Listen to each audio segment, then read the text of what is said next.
artistes, musiciens, je vous conseille d'écouter Radio Scientou. Ensemble, nous pourrions créer un monde meilleur. Merci. Je suis Roger Mila, écoutez Radio Scientou.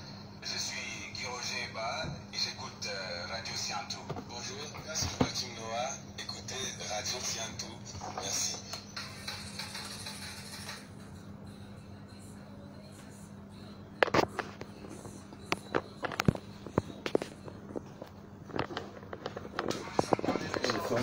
On va utiliser le son de Paul Biya, Macron et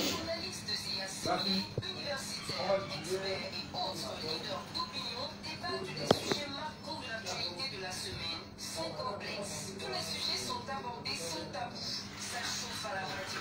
Dans le cas d'un confrère, entre guillemets, je mettrais même une réunion entre confrères. Dimanche à 10h et lundi, pouvoir à la libre expression avec sa presse. Votre espace hebdomadaire de participation à la gestion de la chose publique. Sa presse sur RDS.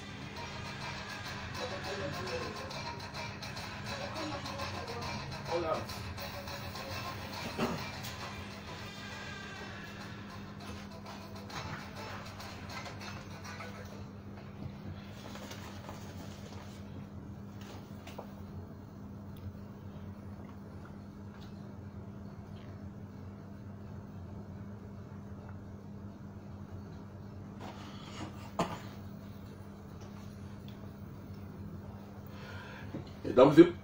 Mesdames et messieurs, bonjour. Bon dimanche à toutes et à tous. Dans un instant, le sommet de sa presse. Présidentielle 2021, rester ou aller au village. C'est le titre à la une du quotidien Mutation du mercredi 27 juin 2022. Le président de la République qui recevait le 26 juin dernier au palais de l'unité son homologue français, Emmanuel Macron, a évité d'annoncer officiellement s'il postulera pour un 8e mandat à la prochaine présidentielle. Comme vous le savez, affirme alors Paul Biya, le Cameroun est dirigé conformément à sa constitution. D'après cette constitution, dit-il, le mandat que je mène a une durée de 7 ans. Alors essayez de faire la soustraction 7-4 ou 3 et vous saurez combien de temps il me reste à diriger le pays. Mais autrement, ça sera sûr quand ce mandat arrivera à expiration. Vous serez informé sur le point de savoir si je reste ou si je m'en vais au village. Fin de citation. Pour le journal de Proté Ayangma, ce trait d'esprit du président de la République en guise de réponse à la question de la journaliste française Amélie Tullet de savoir s'il est partant pour un 8e mandat à la tête du Cameroun a suscité un rire forcé de son homologue français Emmanuel Macron, avec qui il a donné un point de presse conjoint au terme de l'audience du 26 juin dernier. À 89 ans, le chanteur du renouveau refait le coup de juin 2015, quand il recevait alors au palais de l'unité François Hollande, prédécesseur de l'actuel chef d'État français. Paul Biya avait alors, répondant à une question similaire de Gérard Grisbeck de France 2, relativement à la présidentielle de 2018, qui se profilait à l'horizon, il avait alors lancé, citation, « Je commencerai par dire que ne dure pas au pouvoir qui veut, mais dure qui peut. » Je ferai une deuxième observation, c'est que je ne suis pas la tête de l'État par la force. Je n'ai pas acquis le pouvoir de manière dictatoriale. J'ai toujours été élu par le peuple et en ce moment, je suis en train de terminer un mandat qui ne m'a été donné par le peuple. D'ailleurs, il y avait d'autres candidats à cette élection. C'est pour dire que l'élection présidentielle camerounaise de 2018 est certaine, mais encore lointaine. Nous avons le temps de réfléchir et le moment venu, les Camerounais, les amis français et tout le monde sauront si je suis candidat ou si je prends ma retraite. La succession à la tête de l'État du Cameroun, la question de la déclassification des archives liées au contentieux historique consécutif au massacre des martyrs et des populations dans les régions du centre et de l'ouest sont entre autres sujets que nous allons aborder relativement au bilan critique de la visite du président de la République française au Cameroun.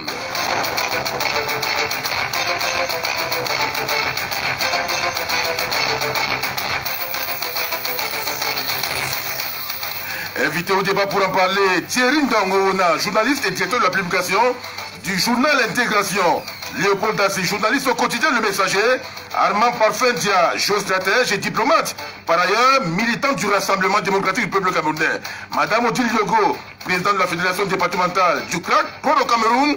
Thierry Batoum, ancien et militant de l'UPC des fidèles, et Dr Serge-Éric Djou, coordinateur de l'Académie de la Renaissance, et il est parallèlement politologue, ancien à l'université de Ngaoundéré. Mise en nom des diffusions de l'émission en direct de la page Facebook de Panorama PPS, Billy Soniaté Djou, collaboration Paulé Yanga et Joudin Fosso. Je suis Serge Bikoy, un vrai s'impose avant le débat populaire. Je suis Guy Roger Ba, tous les dimanches j'écoute Zapresse. Bonjour, je suis Claude Ndam, je crois que vous me connaissez, l'artiste, musicien. Je vous conseille d'écouter Radio Siantou. Ensemble, nous pourrions créer un monde meilleur. Merci. Je suis Roger Mila, écoutez Radio Siantou. Je suis Guy Roger Ba et j'écoute Radio Siantou. Bonjour, c'est Joachim Noah, écoutez Radio Siantou. Merci. La presse camerounaise a son club. Zapresse, le forum radiophonique du choc des idées. Que dit-on, que ne dit-on pas? Faut laisser parler les gens. Zapresse, pouvoir à la libre pensée. Journalistes et assimilés, universitaires, experts et autres leaders d'opinion débattent des sujets marquants de l'actualité de la semaine sans complexe. Tous les sujets sont abordés sans tabou. Ça chauffe à la radio. Je prends le cas d'un confrère, entre guillemets. Je mettrai même un trait d'union entre con et frère. Alors, non. Dimanche à 10h et lundi, pouvoir à la libre expression avec Zapresse, votre espace hebdomadaire de participation à la gestion de la chose publique. Zapresse sur RTS.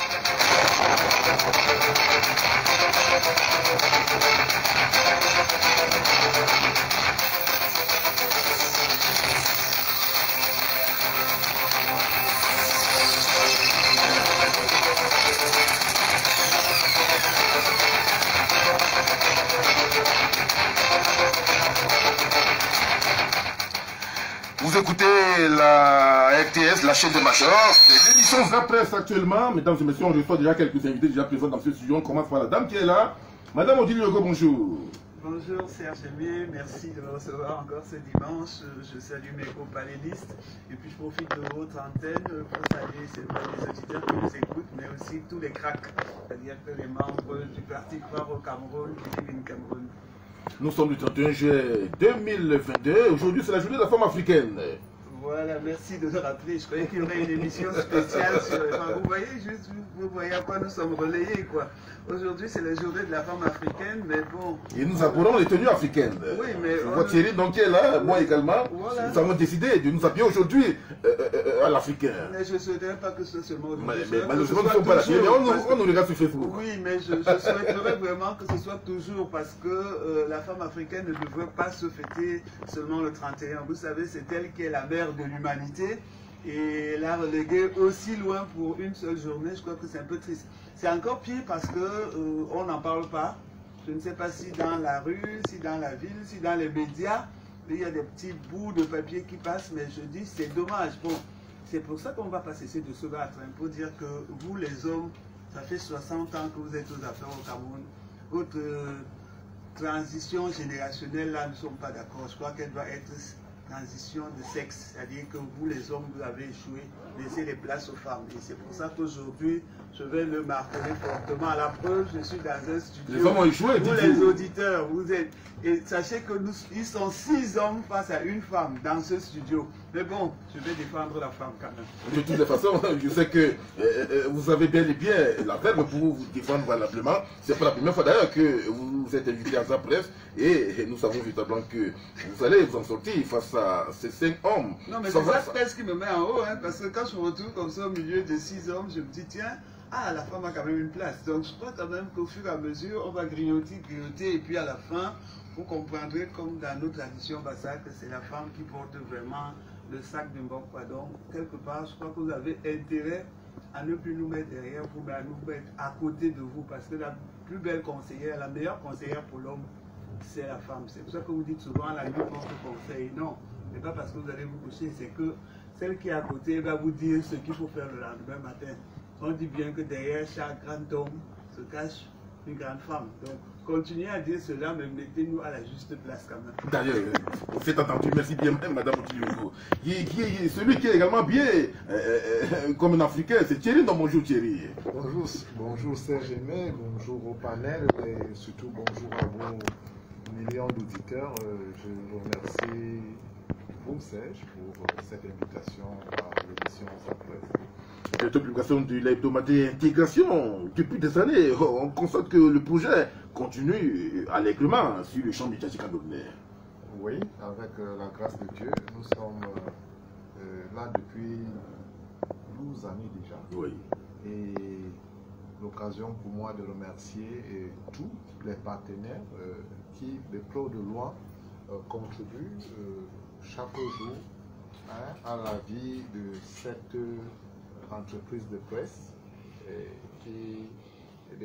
tous les collègues, tous mes collaborateurs qui travaillent d'arrache-pied. Actuellement là, ils sont en train de boucler l'édition qui sera en kiosque demain.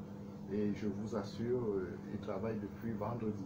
Donc lundi, quand vous avez le journal entre les mains, vous ne pouvez pas imaginer tout le travail qu'il y a en amont. Donc l'occasion pour moi aussi de les remercier en signalant que nous sommes dans un secteur d'activité qui est essentiellement précaire, économiquement s'entend, et qu'il faut saluer le dévouement de ceux qui travaillent au quotidien pour apporter une information de qualité aux lecteurs.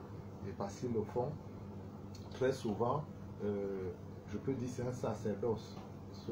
Les salaires qu'ils ont ne représentent pas le travail qu'ils font, mais malheureusement l'entreprise de presse elle-même n'ayant pas assez de revenus ne peut pas payer plus que ce qu'elle a. Donc nous sommes dans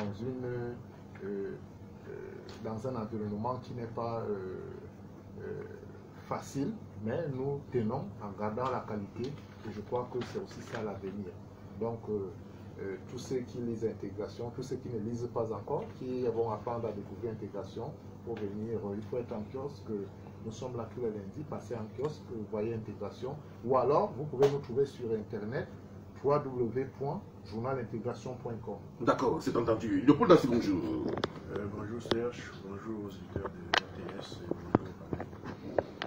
Bienvenue dans ce studio. C'est un plaisir d'être là. Le plaisir et l'empressement. Je suis content d'être là ce dimanche matin pour ce culte dont vous êtes le sacrificateur. D'accord. Alors, on va aborder ce sujet en famille. Tribunal criminel spécial, Basila Tanakuna est libre. L'ancien ministre de l'eau et de l'énergie et ex-directeur général de la Camboateur a été remis en liberté au terme du délibéré de l'affaire ministère public. Camboateur contre Tanakuna et co-accusé. L'arrêt des poursuites judiciaires a été requis par le procureur général près du tribunal criminel spécial à la demande du ministre d'État, ministre de la Justice, garde des Sceaux, comme le stipule la loi. Et Annie Noël Bawini Batende, président de la collégialité des juges et par ailleurs président de cette chambre juridictionnelle, a prononcé la décision aux environs de 16h30 vendredi dernier, ceci à la suite de la restitution du corps du délit au trésor public, soit un montant de 1,265 milliard de francs CFA. Basila Tanakuna était en détention à la prison centrale de Yaoundé à Kondengui depuis mars 2018. L'ancien ministre de l'eau et de l'énergie avait été arrêté alors qu'il tentait de prendre la fuite pour le Nigeria interpellé. L'ancien directeur général de la Camboateur avait été inculpé pour détournement de deniers publics en coaction, complicité de détournement et émigration clandestine. Alors, ces avocats ont pris la parole à l'issue de cette audience vendredi dernier. Maître Tanakuna ici tente de présenter ici le sens de cette sentence qui a été justement prise par la prison de la collégialité. Écoutons Maître Tanakuna ici.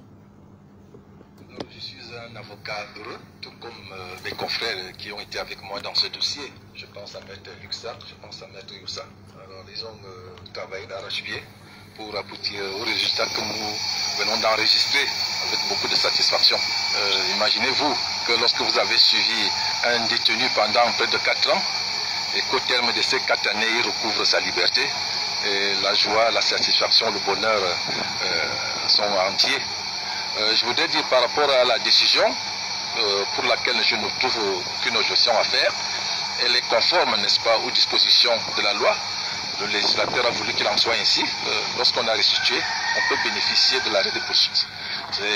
Là, je crois que les pouvoirs publics qui ont œuvré, n'est-ce pas, pour cet arrêt de poursuite, conformément au texte en vigueur, ont été cohérents et sont restés logiques et soucieux de l'épanouissement de l'esprit de cet article, qui veut que tous ceux-là qui ont eu quelques difficultés avec le maniement des fonds publics puissent restituer et qu'ils puissent recouvrer la liberté et retrouver leur famille. C'est le cas de notre client, l'ex-ministre Tangana Kuna. Nous sommes très contents de cette décision.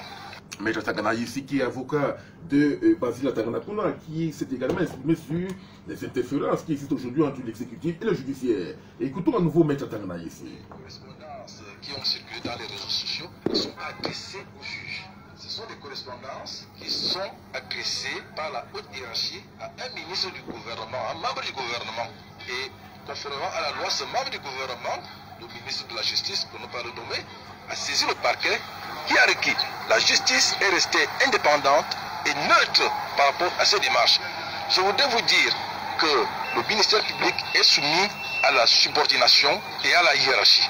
Alors, le substitut procureur qui vient à l'audience et qui requiert conformément aux instructions du procureur de la République. Le procureur de la République requiert suivant les instructions du parquet général.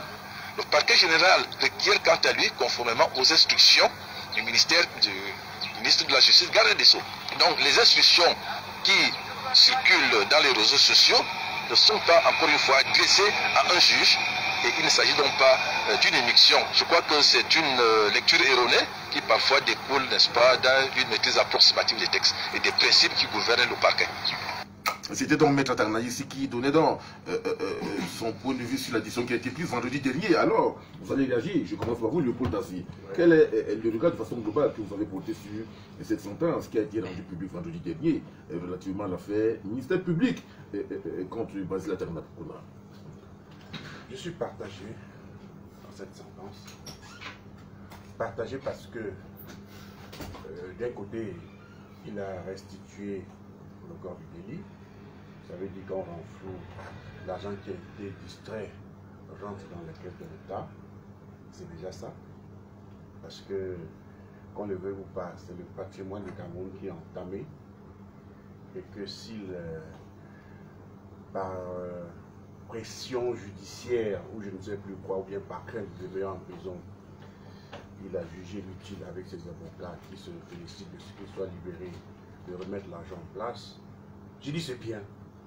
Parce que l'État, le patrimoine du Cameroun à quelques niveaux, à son niveau là, est sauf. Parce que nous savons que dans ce pays, la kleptomanie est en train de devenir le sport national. Pour autant, est-ce qu'on devrait s'en réjouir comme fait Maître Tangana ici, qui est joyeux que son client soit libéré? Je pense qu'il faudrait peut-être être modeste et raison garder, être lucide. À tout au moins, je m'adresse là au corps judiciaire.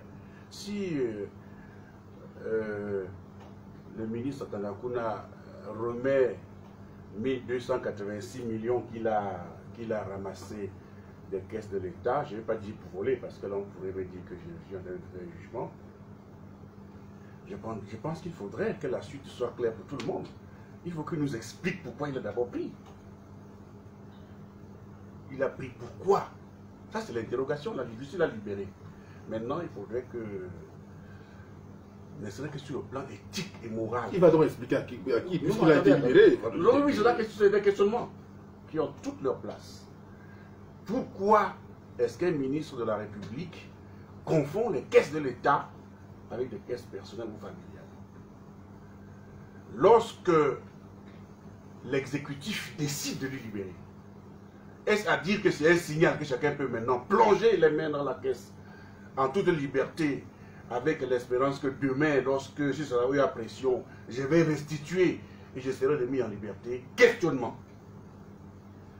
Je vais dire ici que, à mon sens, parce que j'ai dit que je suis partagé, ce n'est qu'une première étape. Maintenant que le ministre sera libéré, je suis content avec sa famille parce que avoir un papa en prison, ça ne fait pas plaisir. Bon, maintenant qu'il est libéré et que les Camerounais qui ont soif, qui meurent de choléra dans les quartiers, qui ont soif, je ne sais plus quoi, parce que quelqu'un n'oublie, personne ici n'oublie les problèmes d'eau au Cameroun, les problèmes d'eau potable au Cameroun. Il faut maintenant que la justice, certainement, appelle le ministre pour qu'il communique devant la justice qui est rendue au nom du peuple camerounais. Il ne faut pas qu'on l'oublie, parce que là maintenant c'est le Cameroun le peuple camerounais qui interpelle monsieur le ministre de venir devant les juridictions nationales, d'expliquer pourquoi est-ce qu'un homme d'État peut prendre sur lui 1200 combien de millions là vous avez dit? 1 milliard. Oui, 1 milliard 200, enfin. 265 millions de francs. Vous savez le niveau de vie des Camerounais. Le SMIC c'est combien? Je ne vais pas dire sur ce plateau de peur de choquer les gens. Et qu'une personne ramasse pour lui seul tout ça, toute cette cagnotte. Il faut dire que c'est méchant. Moi je qualifie en tant que Camerounais dans la rue. Je trouve que c'est le vampirisme en réalité. Parce que vous vampirisez la population qui souffre au quotidien. Et je pense aussi, Serge, qu'il fallait que dans cette affaire, le tapage médiatique qui a accompagné sa libération a sonné à mes oreilles comme une provocation de trop. Ah bon? Bien sûr. Et pourquoi?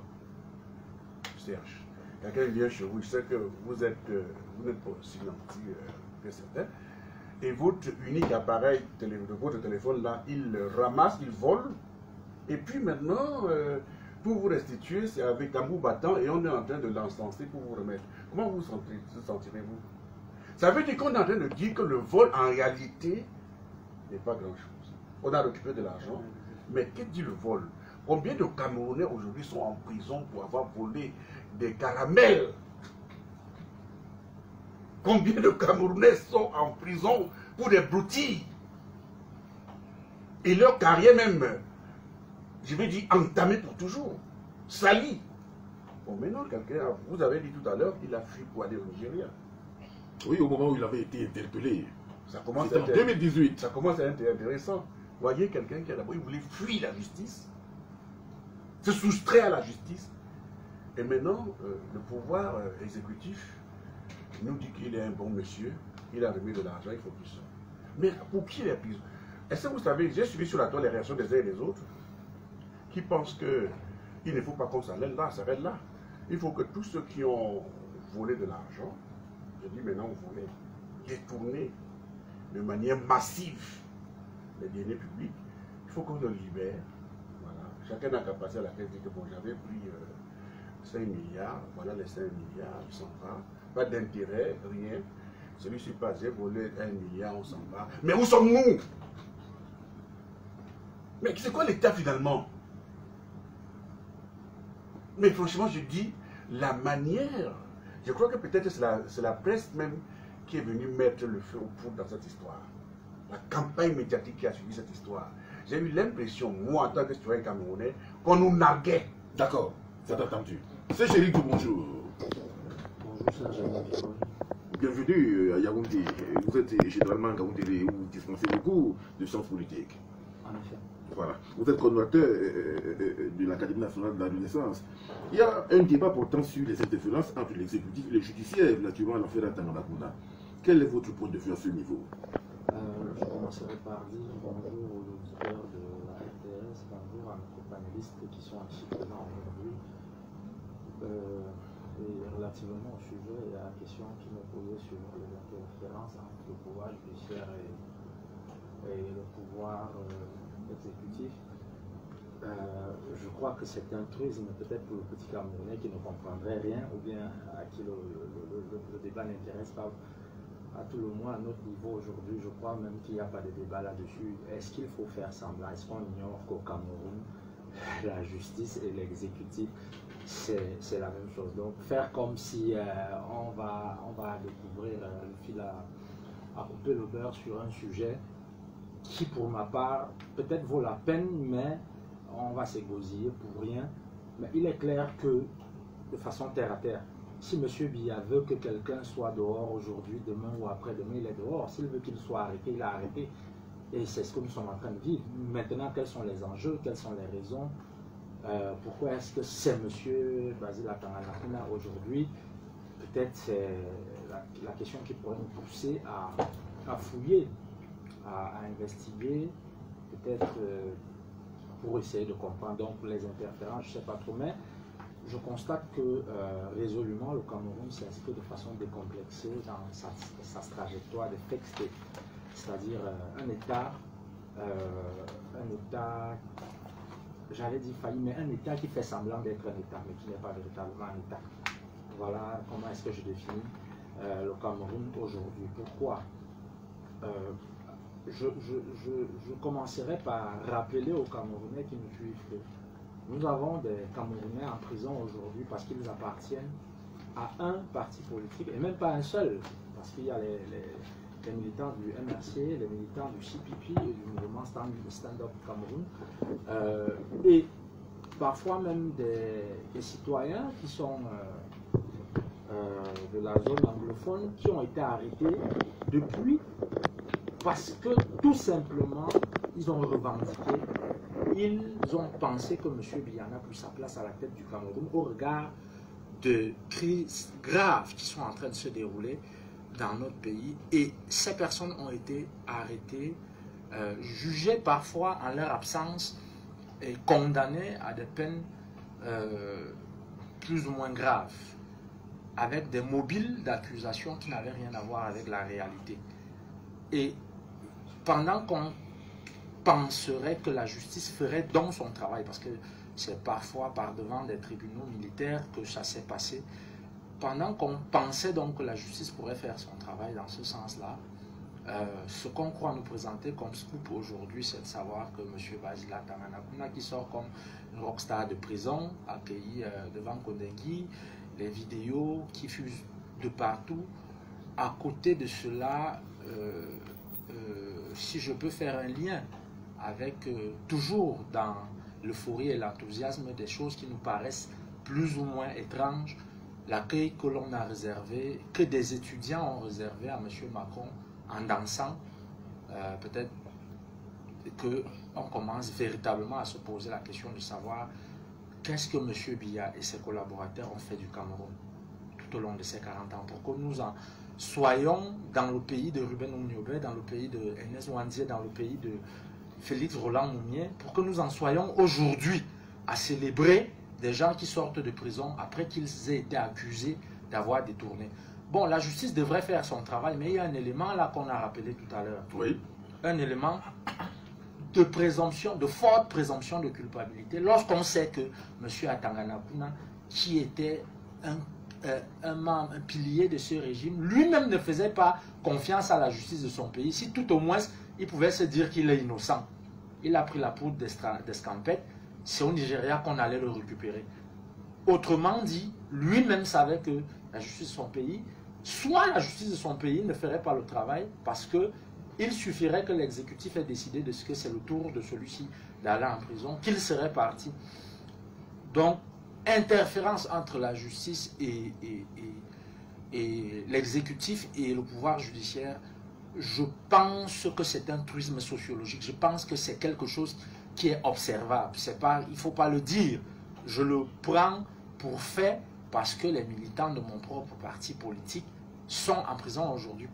Pas du tout pour des raisons qui ont à y voir avec la justice, mais simplement parce que l'exécutif, mais précisément les membres d'un parti politique qui ont mal à partir avec la concurrence, ont décidé qu'il en soit ainsi. Il faut démobiliser ce parti politique et il faut mettre ces militants en prison. Donc, moi, je ne pense pas du tout qu'on puisse faire ce débat à fond et le trouver intéressant. Au Cameroun, la justice, c'est tout dit. Voilà ce que c'est entendu. Thierry Batoum, bonjour. Bonjour, c'est Jémy, bonjour à vos nombreux auditeurs, bonjour à mes co-discutants. Merci pour l'invitation. Enseignant de formation et parallèlement membre de l'UPC des fidèles.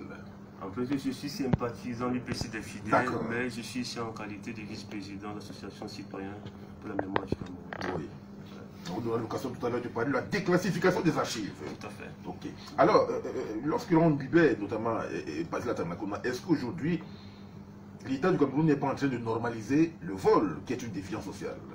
C'est jamais, nous nous perdons souvent dans les commentaires des manifestations d'un système sans toutefois poser véritable problème. Et le véritable problème, c'est quoi concrètement? C'est la loi. Il y a une loi qui est claire, qui a été adoptée et qui précise, qui a été adoptée à la création du tribunal spécial. Et qui précise que lorsque le corps du délit est remboursé, le ministre de la Justice peut autoriser l'arrêt de justice avant la saisine auprès des juridictions. C'est ça qu'il faut combattre.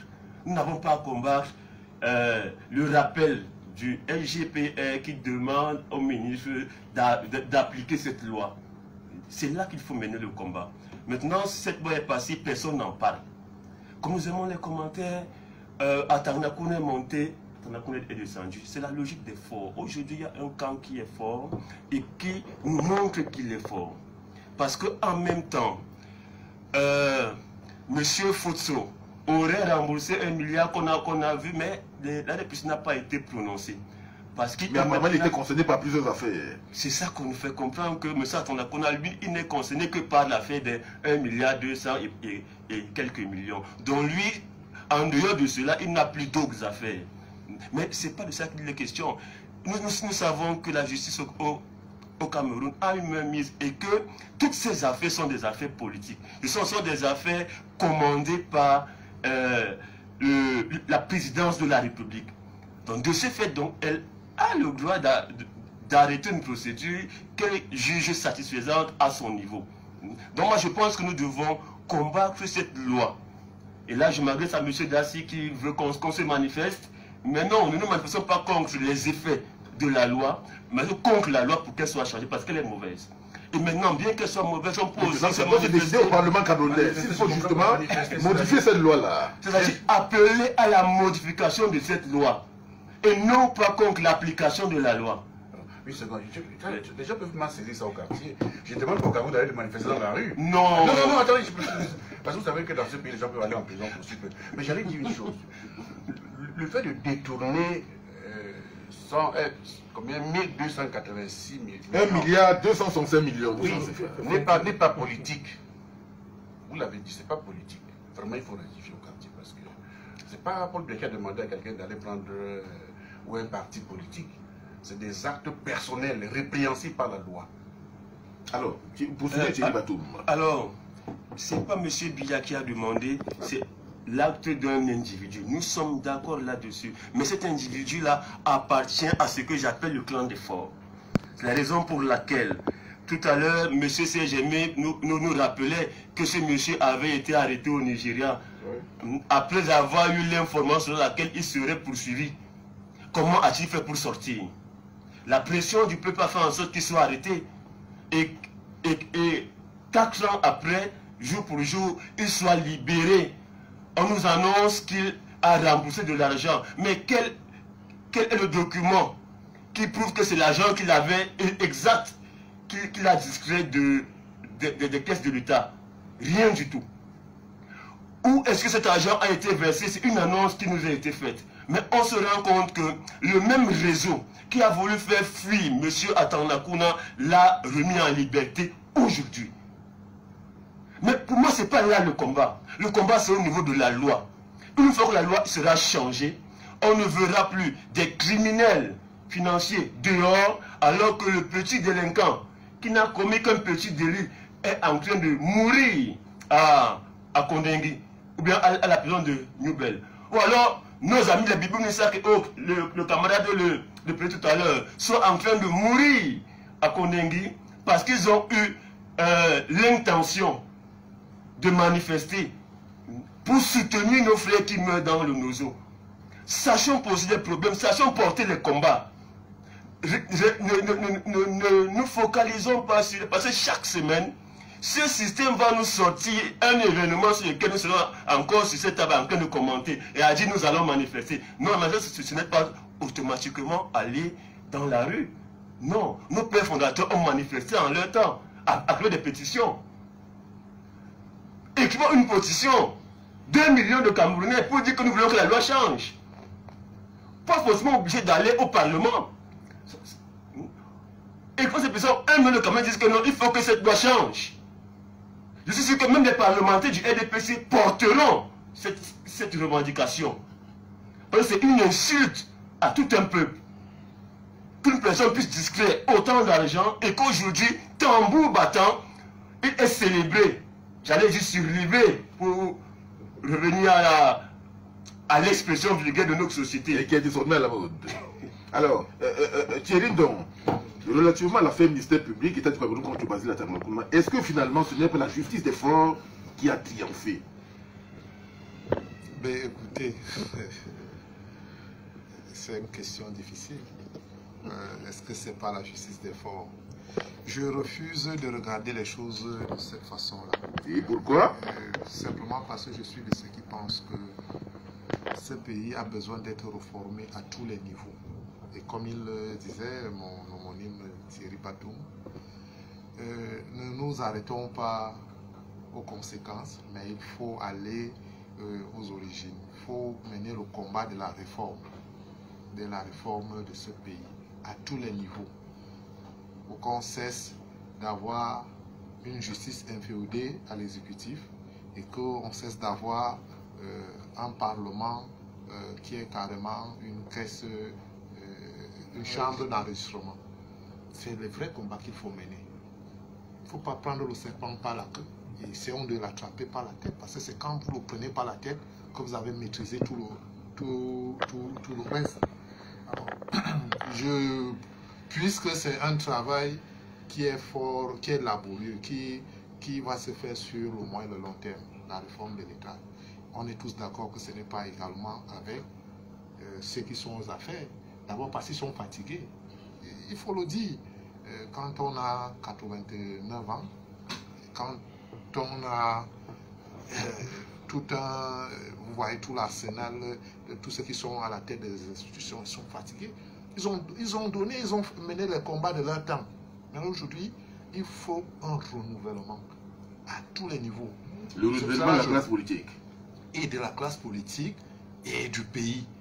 Le pays, aujourd'hui, quand vous regardez la base de la population, elle est essentiellement jeune. Et vous pouvez comprendre toute la rupture. Vous vous impressionnez de ce qui a eu un fort relais médiatique. Et justement, parce que ceux qui ont la possibilité aujourd'hui, sans recourir au couloir institutionnel, de faire de la communication, c'est des jeunes. Et donc, ils n'attendent pas une autorisation particulière. Vous ne verrez pas forcément ces images à la CATV, qui est un canon institutionnel connu, classique. Mais tout ce qui est dit sur Atangnakouna, c'est la jeunesse avec les réseaux sociaux. Ils mènent à contribution les outils, les instruments de leur temps pour, à leur corps défendant, pour dénoncer. Parce que moi j'appelle ça la dénonciation. Vous trouvez que c'est du tapage pour valoriser l'homme. Moi, je dis, c'est une façon peut-être aussi pour ces jeunes-là de dire leur ras-le-bol. Donc pour revenir à nos moutons, je pense que il y a comme une rupture aujourd'hui entre... On a deux Cameroun. Le Cameroun, effectivement, de la base, de la jeunesse, qui piave d'impatience.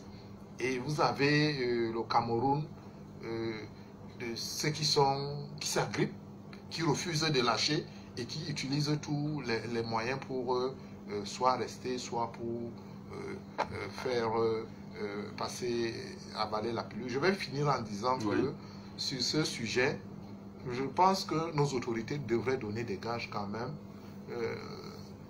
Je ne vais pas dire de bonne gouvernance, mais d'équité. Non.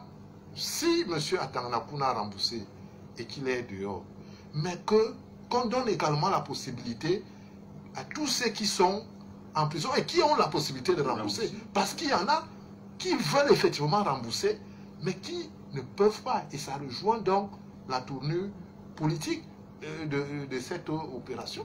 Oui, qu'on donne la possibilité à ceux qui ont les moyens de rembourser, d'être libres également. Je pense que ce n'est que comme ça que le peu de crédibilité que nos dirigeants ont, pour cette crédibilité pourrait quand même encore exister. Donc, je m'arrête là parce que votre sujet, c'est un sujet qui touche en même temps aux questions de gouvernance, en même temps aux questions politiques, en même temps à l'éthique, c'est tellement vaste que finalement, il est difficile d'être,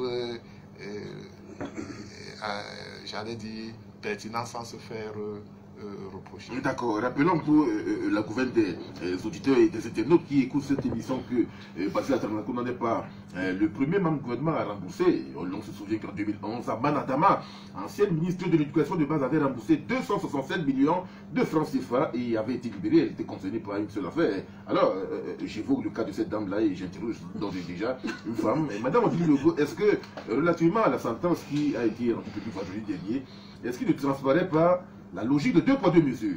Non mais Serge, je veux que finalement vous devriez seulement envoyer une pique aux dames aujourd'hui, quoi. Parce qu'en relançant... C'est une information que je donne. Bon, on va aussi dire que dans le lot des voleurs, s'il n'y a qu'une femme, c'est comme je suis sur le plateau toute seule, donc de relever qu'une femme aussi était dedans, c'est la petite pique du début d'émission, mais c'est pas grave. Je crois que quand on craque, on dit les valeurs morales. Voilà, nous sommes face à un problème de valeur morale dans une république. Parce que c'est quand on a des valeurs morales qu'on ne peut pas voler l'argent du pays. On ne vole pas l'argent des écoles, on ne vole pas l'argent des hôpitaux. Quand je dis toujours les voleurs de la République, on dit qu'elle a la malbouche. On dit oui, vous donnez les noms. Je n'ai pas besoin de donner les noms. On est en train de nous dire que voilà un voleur qui est sorti. Puisqu'on dit il a remboursé, donc c'est jamais. Vous prenez mon bic. Sans mon autorisation, quand on était jeune, on disait prendre sans permission, c'est voler. Bien sûr. Et on les appelait les voleurs. On écrivait dans nos cahiers, petit voleur, fais attention, l'œil de Dieu te voit. D'abord, on n'a même plus peur de l'œil de Dieu aujourd'hui. Donc, le mot qu'on doit utiliser, c'est voleur. Ce n'est pas autre chose. Son avocat a simplement utilisé ce que j'appelle les nyanga mots. Parce que son avocat lui-même dit, nous sommes face à une situation des gens qui ont eu des difficultés avec le maniement des fonds publics. Oui, quand on a des difficultés avec le maniement des fonds publics, ça veut dire quoi? En terre à terre au quartier, nous à l'école Soulard, on appelle ça voleur. C'est-à-dire on appelle ça voleur, il faut appeler ça voleur. Et donc, qu'on ne m'agresse plus quand je parle des voleurs de la République. Je n'ai même pas besoin de donner des noms, puisque eux-mêmes sont en train de nous montrer les voleurs de la République. Mais il y a tout un gouvernement qui est carrément en prison. Mais je peux même comprendre ces gens-là parce que l'humoriste Coluche disait que les gouvernants construisent mieux les prisons que les écoles. Parce qu'ils ont plus de chances d'aller en prison qu'à l'école. Pour ça qu'ils construisent mieux les... Parce que vous avez dit que des militants, on a vu comment des militants d'un parti sont morts de choléra dans une prison de choléra. Mais est-ce que quand vous voyez Atanakouna sortir, vous voyez qu'il est même près du choléra? Vous êtes même sûr qu'il dormait là-bas. Parce qu'il est tellement frais que moi-même la maman, je ne sais pas. Il faut dire, moi, vous savez, nous à l'école sous l'arbre, on parle comme ça, terre à terre, on ne met pas les gants. Parce que nous on n'a pas de problème, parce que vous utilisez vos grands mots, justice. Non, justice, c'est pas ça, c'est que voilà quelqu'un qui a volé et qui dit, moi je rembourse l'argent. On dit, bon, tu vas sortir. Mais l'argent qu'il a volé était d'abord combien? C'est eux qui nous disent que c'est le montant là. Bon, maintenant j'accepte même qu'il ait seulement volé 1 million de... Les intérêts qu'il a eu depuis qu'il a volé 1 milliard là, les intérêts là vont à qui? Parce qu'entre-temps, l'argent a été gardé quelque part. Maintenant, les intérêts là vont à qui? Les intérêts là sont de combien? Le manque à gagner pour ce milliard que lui il a volé, qui pouvait construire des écoles, des hôpitaux, des routes, qui pouvait sauver des vies humaines. Ce manque à gagner là, donc ça veut dire qu'il a volé un bic. Pendant 5 ans, ça lui a rapporté 5 bics. On revient nous donner un bic. On croit que nous sommes fous. Dans cette affaire, il y a tellement un business dedans. Tout le monde trouve son compte dans l'affaire. Les Camerounais, bien sûr. J'ai dit que dans ces affaires de bandits se règlent en bandits. Nous sommes dans un milieu, ça c'est le banditisme à ciel ouvert. Vous ne pouvez pas me dire que quelqu'un qu'on allait attraper avec la perruque et le kabangondo au Nigeria, on l'a montré, il est venu ici sous la pluie. Et le ministre de l'eau était venu sous l'eau. Non, moi je suis de l'école sous l'arbre, je dis les choses comme je vois, je n'arrange pas ma bouche. Accepter, c'est quand vous m'invitez, vous savez que c'est comme ça que je dis. Absolument. Parce que moi, il faudrait que la femme qui cultive le manioc écoute ce que moi je dis. Maman, on a attrapé un voleur qui a volé 1 milliard. Et pendant ce temps, toi, tu n'avais pas de subvention pour faire ton champ. Le petit pousseur n'avait même pas. Le gars qui a la licence, il est sur le bench skin. Il se blesse. Et aujourd'hui, on vient nous montrer quelqu'un qui sort plus frais que vous et moi. Et on nous dit que non, il a remboursé. La loi dit... Ils font ces lois-là, comme Coluche avait dit, pour eux-mêmes. Parce qu'eux tous sont des voleurs. chaque fois qu'on va arrêter un, on va vous dire on l'a libéré parce qu'il a remboursé. Il a remboursé alors que notre argent a tourné, parce que c'est de l'argent public. Ça a tourné depuis le... On ne sait même pas quand il a volé, hein. On sait seulement quand on l'a arrêté. Parce que comme disent les soulards, on ne voit jamais quand j'ai soif, on voit seulement quand j'ai bu. On ne nous dit pas quand il a pris cet argent et il a placé depuis combien de temps et qu'est-ce que ça lui a rapporté pour qu'aujourd'hui il vienne rembourser des miettes. Parce que ce qu'il rembourse là, c'est des miettes. Donc l'État du Cameroun est en train de banaliser le vol. C'est en train de... Moi aussi, quand je vais voler, qu'on ne m'arrête pas. Quel message on envoie aux populations en posant ce genre d'acte? C'est une insulte à la mémoire de tous les Camerounais. C'est au visage de tous les... Même pas la mémoire, parce que nous ne sommes pas encore morts, nous sommes vivants. On nous insulte publiquement comme ça en disant « Nous allons voler, nous allons vous narguer, vous allez faire ce que vous voulez, vous n'allez rien nous faire. » Comme c'est eux qui nous commandent, non? Mais une femme avait donné un nom à son fils que tout passe. Parce que la vie continue. Hein. Non, la vie ne continue pas, tout passe. Même ça, ça va s'arrêter. Même ça, je vous dis, tout ce qu'ils sont en train de faire là, à un moment, là, il y aura quelqu'un dans ce pays qui va dire que les valeurs morales doivent reprendre leur place. Parce que c'est le manque de valeurs morales qui est en train de nous conduire, nous faire vivre tout ce qu'on vit là. Et si les gens avaient le souci, comme on dit au crack, que le peuple d'abord, le peuple toujours, osons ensemble. C'est vrai quand il dit qu'il faut faire des pétitions. Oui, c'est ça le peuple. Mais je vous dis que même au Parlement, là, on a vu dernièrement, ils sont allés discuter. Dès qu'on a donné à quelqu'un 1 million, il a fait quoi? Il s'est tué. Ils sont sortis, ne vous ont plus parlé. Donc la bouche qui mange ne parle pas. Mais nous qui parlons là, nous n'allons jamais manger. Mais moi, je préfère ne pas manger de ce pain-là. Parce que c'est du gravier. Vous ne pouvez pas prendre dans une république 1 milliard. Regardez le nombre d'écoles et des hôpitaux. Lui, quand je disais ici qu'on nous dit qu'on a des dettes, ils veulent encore nous taxer, ils veulent... Mais ils sont même peut-être 100 hein, ou 1000 là, à 1 milliard. Si on reprenait donc le milliard là, je vous dis qu'on aurait résolu tous nos problèmes sans avoir besoin d'aller encore nous endetter, de nous mettre à genoux, de dire qu'on attend un Macron qui va tout régler. Mais moi je pense que ce qui est important dans ce pays aujourd'hui, c'est que ce peuple-là se lève lui-même. Parce que c'est aussi ça. Quand on vous écrase et que vous dormez chez vous, on me dit souvent, oh la maman, la vie chère, quand Djonga était là, c'est qu'il est déjà dehors dans la rue. Il est aujourd'hui 2 mètres sous terre. Vous vous êtes couché dans vos lits, vous mangez le poulet de Djonga, vous mangez le riz de Yagua. Et vous voulez que la maman aille se faire tirer une balle dans les cuisses? Regardez même le problème. Je vous dis qu'ils sont en train de nous mener en bateau. Regardez même le problème des élections. Là, je vous ai dit tout à l'heure avant d'entrer dans le studio. Il faut qu'on enlève l'ELECAM. ELECAM est comme la justice. ELECAM est sous la loi de quelqu'un.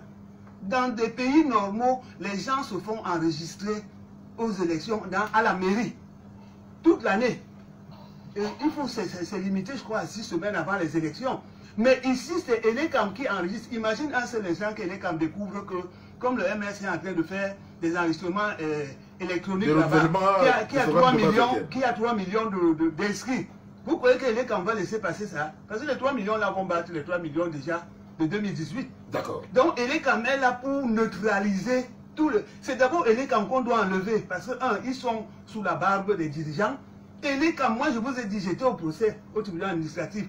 ELECAM est dans tous les dossiers. On doit d'abord enlever ELECAM avant même d'aller au code là. Okay. Parce que ELECAM, c'est ELECAM qui gère tous les inscrits des élections. On donne l'occasion non, c'est un problème parce que tout ce que vous nous dites là, tout ce que vous nous dites là, on ne peut rien faire. Voilà quelqu'un qui, un voleur qui sort. On fait même la fête, hein. On nous dit que applaudissez, dansez avec lui. Donc ça veut dire que nous-mêmes qui ne volons pas là. D'accord. On est fous. Ok. Mais bon, vraiment n'attendez pas à ce que là-bas m'a aille voler parce que j'ai l'impression que là-haut là, quelqu'un nous regarde quand même. D'accord. Réaction oui, c'est pas une réaction. Ça confirme tout ce qu'on disait là, qu'il faut, ce pays a besoin de réforme, d'être modernisé. Et je crois qu'elle le dit à ces mots, mais c'est de ça qu'il s'agit. Merci pour merci. Et je voudrais aussi dire que nous devons nous battre pour que ce système change. Parce que lorsque vous êtes dans le système, nous tous qui parlons là, oui. Si on nous donne un poste de directeur général, des ministres, je ne sais pas quoi, dans cet appareil, nous allons faire la même chose. Parce que le système est fabriqué comme ça là. C'est un mauvais système. Tant que nous n'allons pas nous battre pour changer ce système, comme elle dit, avec ELECAM qu'il faut changer, avec ces possibilités de vol qui sont offertes aux dirigeants, parce que quand vous êtes ministre, vous êtes un petit roi dans votre domaine, vous êtes directeur général, tant qu'on ne va pas reformer tout le système, nous aurons toujours ce type de truc. Donc, je voulais... D'accord. Le protestant, tirons les leçons de, oui, cette affaire. En deux mots pour l'affaire, sur l'affaire du ministre qui est sorti de prison. Je suis choqué un peu quand même sur ce plateau. Je pensais qu'on devait se voir, se choquer, s'émouvoir sur le plan éthique de ce que cet homme a posé comme acte. Parfois, quand j'entends parler, j'ai l'impression que quelqu'un veut le justifier. Et pour moi, ça me gêne. C'est-à-dire, Serge, le problème de fond, Madame Odile en parlait tout à l'heure, c'est le vol. Voilà, il faut sortir le mot. Tu vois, ça veut dire que... Non, non, ça dit quoi la mère? Ça veut dire que nous sommes arrivés dans un système où on acclame même les gens qui ont volé. Attendez, c'est pas seulement au niveau du gouvernement, hein, ça descend si bas. Et là, j'ai tout tiré, donc qui dit qu'il faut changer le système. Mais attendez, vous savez, quelqu'un a volé, et puis on l'acclame, et il vous nargue. Il y a un ministre, un homme que je vais pas, un professeur qui disait qu'on annonce les élus dans son village. Qui est-ce qui vient entrer à dernière position, les élus du village? Ce sont les femmes. Mais Thierry, je ne peux pas, Thierry, on va nous nommer à un poste, on va faire comme ça, mais pas aller jusqu'à voler. Tu m'interpelles. Je voudrais vous dire ceci. Oui. On vole partout, même en France. Vous connaissez. Thierry, il faut mettre en place un système qui empêche de voler. Il faut mettre en place un système qui empêche de voler. Parce que les hommes, lorsqu'ils ont une possibilité, qu'ils soient blancs, noirs, jaune ou rouge, ils volent. En France, vous connaissez l'affaire Estrosi. Les vols aux États-Unis, ça vole partout. Mais ils ont réussi, à travers un système mis en place, à canaliser et à sanctionner durement. Mais chez nous ici, le système est d'abord ouvert. Il permet de le faire et les gens le font. C'est ce que nous dénonçons. Nous ne sommes pas pour les voleurs. Il faut que ce soit clair. Mais nous disons, n'arrêtons pas le serpent par la queue. Mais je voulais juste... je voulais juste quelque chose. C'est pour que ce système change. Il faut que la justice soit totalement indépendante. Ça veut dire qu'il faudrait qu'à la tête de la justice, parce que si on réforme la justice dans ce pays, tout le reste va marcher. Si on sous-préfet, c'est que s'il détourne, s'il prend la mauvaise décision, on va le relever de ses fonctions publiquement. Ça va changer. Et comment faire pour qu'on arrive à cela? Il faudrait mettre un procureur qui est déjà choisi par ses pairs et qui n'est pas dépendant du président de la République. Ça, c'est la réforme. Ça veut dire qu'il ne faut pas qu'il soit... Il faudrait que même si on le nomme... On entre dans la réforme judiciaire. Ça, c'est la réforme de tout le pays. Oui, j'en arrive. Même si on le nomme, il faudrait que son mandat dépasse le mandat du président de la République pour qu'il ne se sente pas dépendant de celui qui l'a nommé. Parce que tant que vous êtes dépendant de celui qui vous nomme, il vous tient au cou. Et quand vous aussi, vous voulez construire une belle maison, vous serez obligé de marcher. D'accord. Ou bien d'avoir les belles choses qu'on a vues ce week-end à la télé, que quand un prisonnier sort, il est chaud. Il est chaud, il est sapé. Alors vous voulez faire quoi? Les petits enfants vont rêver aussi. Moi, je dis simplement que ce que vous dites est fondé et a du sens. Mais je dis par contre que je ne peux pas comprendre le vol actuel en le liant au système qui serait mauvais. On peut être dans un système mauvais, on ne vole pas. Non, ça c'est vrai. On ne vole pas. Et de ce côté, si quelqu'un me dit qu'il a pris les 2 milliards, les 5 milliards ou les combien qu'on leur demande parce que le système était mauvais, je ne vais pas croire. On peut travailler dans un système mauvais, on ne touche pas au deniers publics. On ne mange pas de ce pain là, oui. On refuse de prendre. Mais attendez, on va vous conduire, vous pouvez quitter. C'est possible dans ce système. C'est possible. On va pas ouvrir le débat. On va pas ouvrir ce débat. Est-ce que c'est pas le vol, la corruption, la prévarication, entre autres? J'avais la parole, mes chers amis. Je dis, tous les ministres ne sont pas voleurs. Il y en a qui ne prennent pas. Ils s'abstiennent. Tous les ministres font les rétros. Je n'en sais rien, mais je dis que... Les ministres, tous, le système est tel que vous faites les rétro-commissions. Tous les ministres font les rétro-commissions. Même les parlementaires sont devenus... Les parlementaires gagnent les marchés dans les ministères. Est-ce qu'on invente le Cameroun là? C'est pas de vol déjà. Mais c'est le vol. Excusez-moi. Vous prenez les rétro-commissions, vous donnez un marché à quelqu'un, il vient vous remettre l'argent par derrière. C'est du vol. Mais c'est du vol, mon frère. Nous vivons dans ce pays. Nous connaissons ce système. Je vous dis, lorsque vous êtes un haut dirigeant dans ce pays, vous ne pouvez pas être propre. D'abord, le système s'organise pour vous mouiller. Et ensuite, la loi vous donne des opportunités qui peuvent être retournées contre vous en vous traitant de voleur quand vous avez profité des avantages que ce truc vous donne. Là, on vous dit l'intéressé aura droit aux avantages. On ne précise jamais les avantages. Mais c'est ça le piège. C'est une phrase de voleur. Alors c'est une phrase qui est dans le système. Et vous me dites que vous pouvez travailler dans ce système sans profiter des avantages qui peuvent vous être opposés par après. Et ces avantages ne sont pas définis. Hein. Les avantages n'ont rien à voir avec le vol. C'est de là que parle le vol. Non, voilà, je veux que les choses soient claires. C'est de là que parle le vol. Thierry, qu'est-ce que le vol par d'où? Non, on ne peut pas s'entendre sur ce sujet. Le vol même c'est quoi? Je ne veux pas qu'on s'entende. Commençons par le truc, le vol c'est quoi? Laisse-moi répondre à ta question de... Je ne veux pas qu'on s'entende. Je ne veux pas qu'on s'entende. Je veux dire ce qui est. Tu m'as demandé ça va où? Ça va de l'éducation de base. Voilà. Les valeurs morales. Les valeurs morales, l'éthique. Il y a des gens qui ne prendront pas, qui vont refuser de prendre. Il y a d'autres qui sont prédisposés par leur façonnement depuis le sein maternel au vol. Justement, je suis contre ça. Mais c'est pas possible. Personne ne naît mauvais. On fait comment? Je vous dis, c'est le système qui nous rend mauvais. Vous prenez deux enfants, vous dites dès le sein maternel. Je n'ai pas terminé, mon cher. Non, je ne peux pas vous laisser dire des choses comme ça. Vous ne pouvez pas dire que dès le sein maternel, des gens sont prédisposés. Je dis c'est faux. Cher ami, c'est faux. Et je le dis à haute voix. C'est faux. Personne n'est prédisposé à voler. D'accord, Thierry. N'acceptons pas, ne laissez pas passer de telles choses. Parce que c'est ça qui divise justement. Comment vous pouvez laisser croire ici que les gens naissent prédisposés? Je dis non. Et si on laisse passer ça, ça va d'abord diluer le combat que nous menons. Parce que justement, vous allez entrer dans une catégorisation de ceux qui sont bons et de ceux qui sont mauvais, de ceux qui sont nés prédisposés à voler. Et vous voyez, non, on ne peut pas, monsieur Bicol. Oui, si c'est comme ça, non, je sais, on est dans une antenne sérieuse. Si ça commence comme ça, on va entrer dans la sociologie, on va entrer, on ne va pas s'en sortir. Je vous propose de faire votre travail de modérateur et d'éviter qu'on dérape. C'est ce que je fais d'ailleurs. Alors, je peux ainsi poursuivre. Tu vois, Thierry, ça commence à mal faire. Si vous continuez, je m'en vais. Non, vous n'allez pas partir de studio. Je commence à être gêné, franchement. Vous n'allez pas partir de studio. Calmement-nous. Je vous connais, journaliste. Vous suivez. Restez à votre place, vraiment. Ça, je vous remercie beaucoup de me comprendre. Je suis en train de dire que personne, il n'y a pas un système qui peut rendre un homme mauvais. Mais tout va de l'éducation qu'on a obtenue. Et quand je dis que c'est... Non, c'est pas vrai. Mais permettez que je dis, monsieur, c'est à vous de parler. Suivez-moi parler. On est en train de débattre. Donc je dis, je cherche parler vous. Laissez-moi quand je prenez votre tour de parole. On est en train de débattre. Laissez-moi dire des bêtises, c'est un débat, monsieur. Attendez votre tour que s'il vous plaît, s'il vous plaît. Calmons-nous, calmons-nous. Une seule personne, allez-y, allez-y. Une seule personne.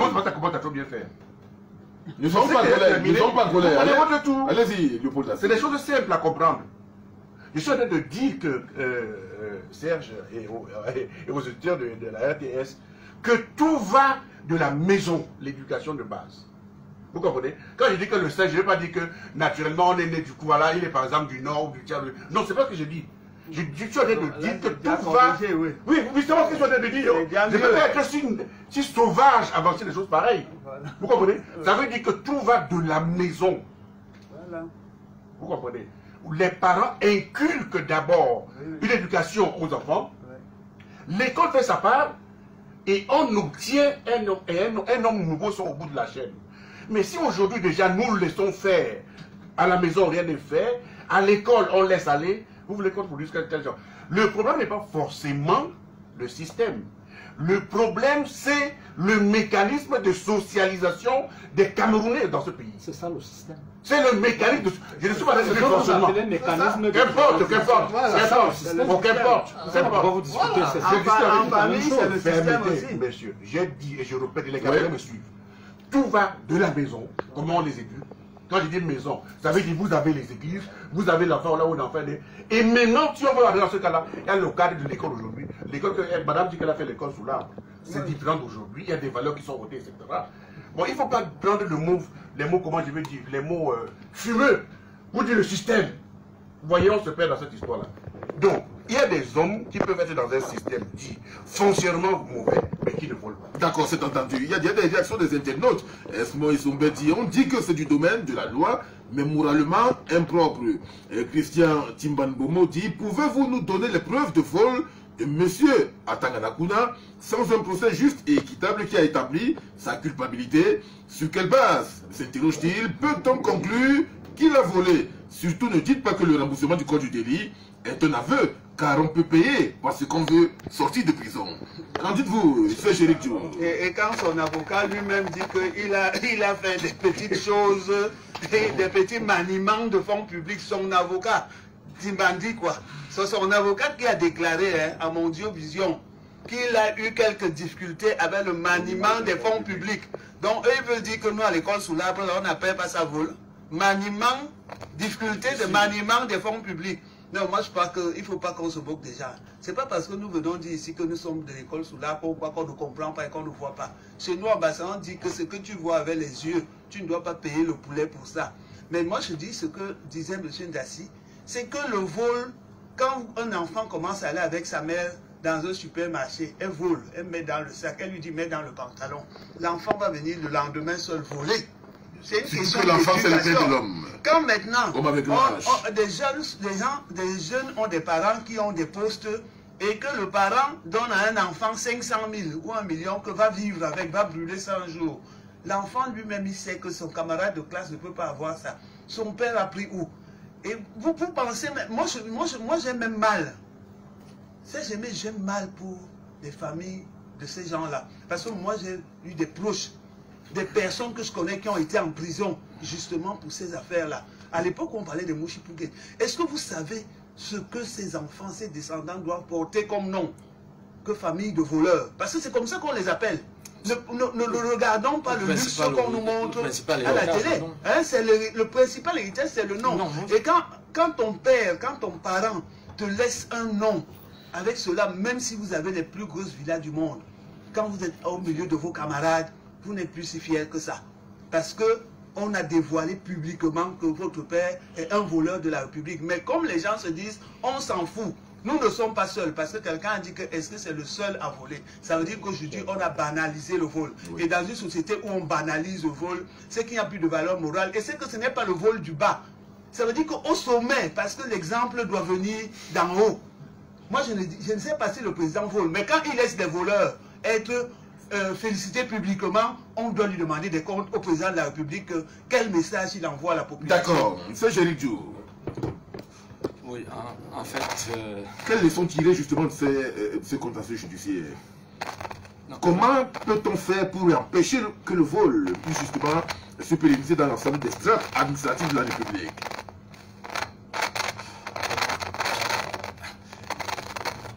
Lorsqu'on parlait tout à l'heure du système, en fait, je vais d'abord présenter, mais je ne sais même pas si c'est des excuses, mais que l'aîné de Paul Dassi comprenne que nous sommes dans un débat. Puis, à un moment donné, on peut dire des choses et ne pas être d'accord entre nous. C'est pour ça que nous sommes là. Je suis d'accord. Voilà.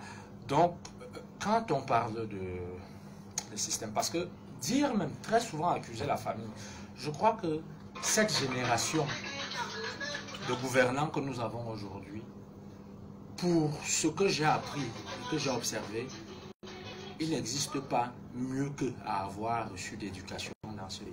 C'est-à-dire aussi bien au niveau de la famille, au niveau de la célébration des valeurs, au niveau de la, je vais dire même de la religion. Oui.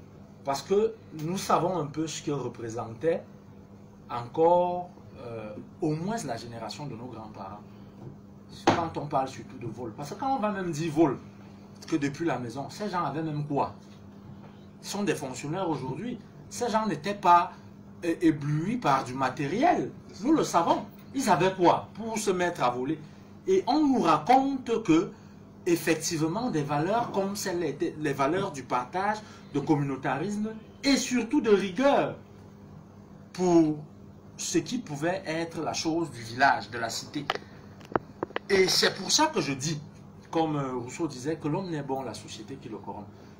vous vous souvenez qu'il y a eu un débat sur la petite fille qui allait en prison là, oui, Cynthia Fianga. On revient toujours avec ces propos, c'est la famille, c'est la famille, c'est la famille.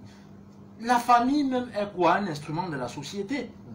Maintenant, lorsque, et là où ce qu'on appelle système ici précisément, lui-même il a dit que les mécanismes de socialisation, qui sont liés à quoi? Je vous parle souvent ici de la longévité. Au pouvoir. Au pouvoir. Quel que soit, si les régimes démocratiques ont choisi d'être très rigoureux sur la fixation de l'alternance dans leur système politique, c'est parce qu'en soi, ça fait partie d'un modèle de régulation et de contrôle. Parce que lorsque des gens mettent long aux affaires, monsieur Atanganakuna, aujourd'hui qu'on vient arrêter, c'est pour des délits dont il était encore directeur général de la Kamwata. Il a fait combien d'années ministre? Donc, lorsque des gens sont pendant longtemps dans un système, voilà donc ce qui finit par... Donc, même le temps que l'on met finit par corrompre. S'il vous plaît, monsieur Jou, depuis qu'il était directeur, vous avez dit de Kamwata, non? Oui. Donc, le milliard là, c'est depuis combien d'années là? Comptez les intérêts, parce que nous, c'est des petites choses qu'on regarde. Oui, oui, non, je suis d'accord avec vous quand vous avez parlé des intérêts. Voilà, en fait, c'est juste pour il dire... faudra qu'on demande quand même aux gens là combien d'intérêts il y a eu sur son milliard depuis Kamwata. Parce qu'on nous dit que dans le milliard de là, ce n'est rien quoi. Il a peut-être gagné 50 millions, en 100 milliards. milliards. Il a dû investir, il a dû... Ok, donc il faudrait aller suivre les avantages du corps du délit alors.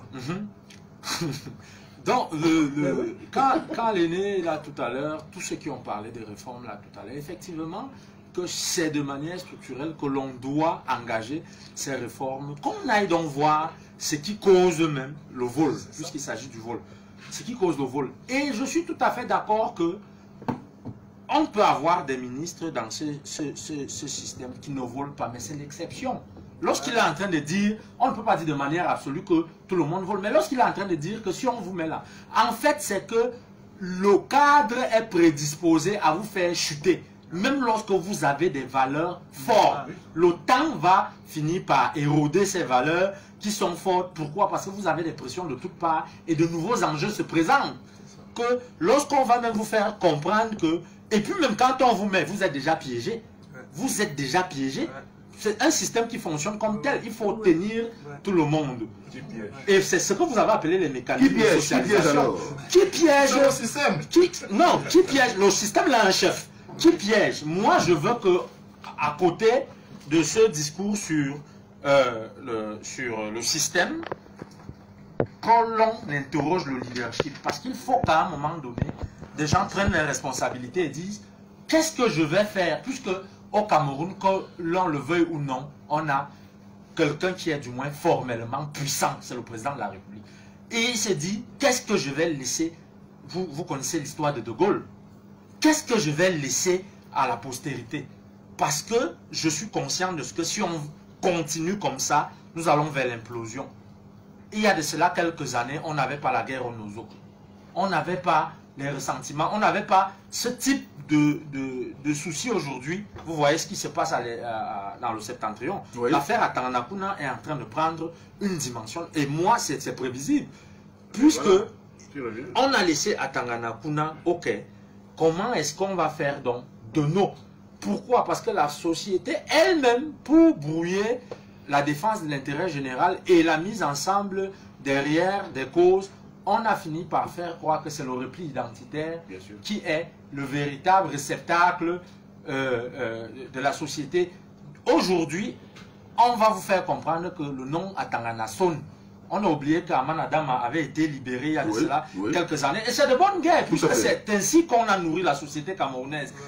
On est donc en train de dire de ce côté-là aujourd'hui que, surtout que le cas Vamulke fait déjà qu'on se pose des questions. 6 ans déjà. 6 ans déjà.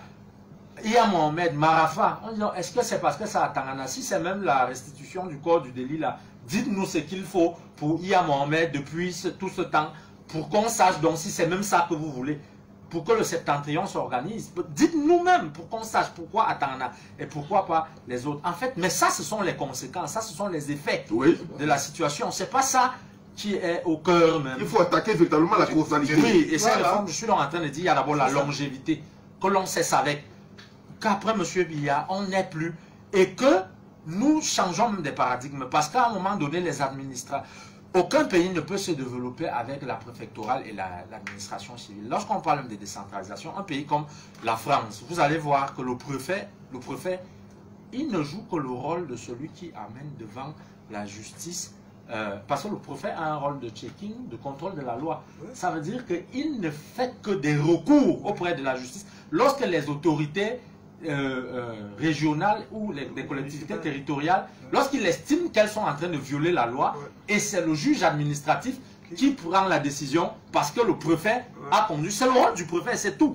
Maintenant, les conseils régionaux et les mairies, les conseils municipaux jouent leur véritable rôle au quotidien. Mais dans ce pays où le paradigme central, c'est l'administration, c'est l'ENAM, dès qu'on en est sorti, je n'ai rien contre cette école, mais dès qu'on en est sorti, quelqu'un même ne sait pas ce qu'il a construit comme parcours pour devenir ministre. Il est ministre, il est directeur.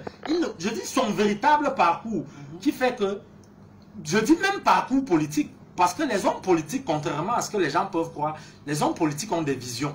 L'homme politique a une vision. L'homme politique, si vous voulez regarder même ce qu'on est en train de dire aujourd'hui, vous verrez difficilement que les hommes politiques sont empêtrés dans ces cas-là. Même quand parfois il s'agit juste de leur poser des pots de banane. C'est généralement les administratifs là qui goulûment tombent sur l'argent et se laissent emporter par ce qu'on a appelé le système. Donc, ils se comportent comme des passagers clandestins. Je profite, je lance, j'appelle toujours à la candidature de M. Biya. Et derrière, moi je vole, je m'enrichis. Un homme politique a toujours des ambitions. Si je me salis ici aujourd'hui, est-ce que demain je peux me présenter proprement devant ces gens?